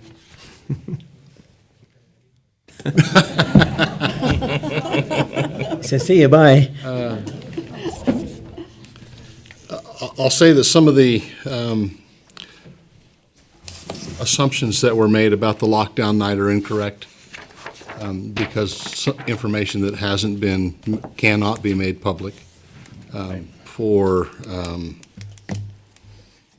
what's the word? For tactical reasons. So I just wanted it to be understood that if we could share all the information, that much of what's been asserted would be cleared up. But for tactical reasons, the chief feels that we'd be giving away too much about how the police department operates under those kinds of circumstances. Is there anything you'd like to add to that, Chief? Not just our police department, it's with all law enforcement. Right. And, we give tactical secrets away, and then people plan, and they stay one step ahead of us. We're trying to stay one step ahead of them. And there was a comment made earlier that, there was a period of time where they felt vulnerable because nothing was going on. And I assure everyone there was plenty going on. It's just, you don't know about it. So I'm confident in our staff that they did an exceptional job that night. Thank you, Chief. Very much so. Thank you. And also just a reminder that the city council pays taxes too. Every time we raise a tax, we raise it on ourselves. Every time we raise a fee, we raise it on ourselves. So when you said that those paying the taxes are behind you, they're actually in front of you as well. I know you do. I know you did. I just gotta give it to you a little bit, right? Right, Chad? Okay. And other than that, I appreciate all that the department heads have done to work and to trim and to shave things down so that we are able to balance the budget this year. Like was mentioned earlier, we started out with over a $600,000 imbalance. And through the hard work of all the department heads and all aspects of the city, we now have a balanced budget without raising taxes, and which is a great thing. And I appreciate all their hard work. Thank you. Councilwoman Stoker? Annette? Yes, I was asked about the declaration of candidacy. A gentleman asked me on the way in if he was going to be out of town, what could he do? There are actually 3 ways you can declare candidacy. One is in person, one is by having someone nominate you, and one is by having an agent, or this is for someone that's out of Utah and won't be back during the declaration of candidacy.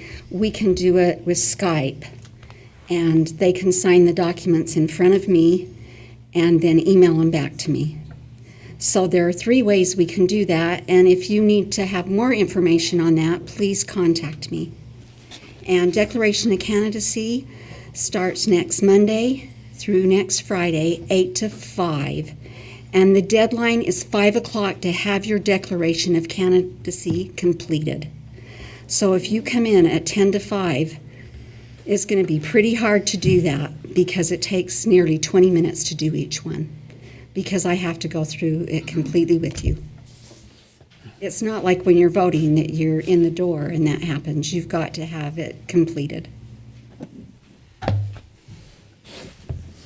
John? So piggybacking on that, Council, I know that in the past, we have had people kind of rush in at 4:30, 4:45 to get signed up for candidacy. And I think that's partly because we used to be very open with everyone who signed up, when they signed up, what they signed up for. This year, we're going more strict with the state rules, and we'll be releasing names twice during the week, once on Wednesday evening and once on Friday evening. And the only person that will have the names will be Annette.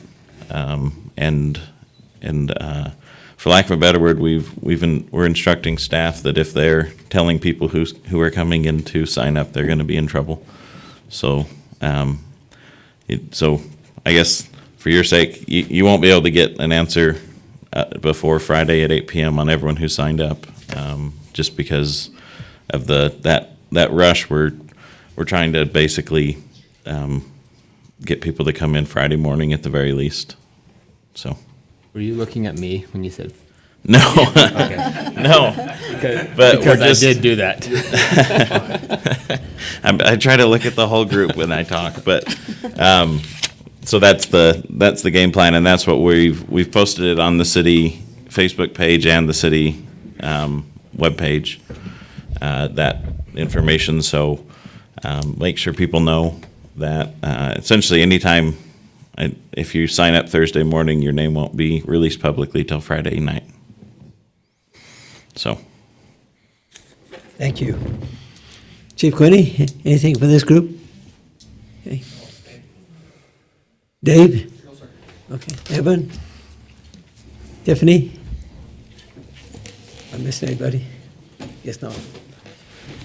Thank you all for coming and participating this evening. It's been very beneficial to us. We'll now entertain a motion for adjournment. Move that we adjourn. The move to be adjourned by Councilman Severie, Seconded. Second. and second by Councilman Swanson. All in favor? Aye. Any opposed?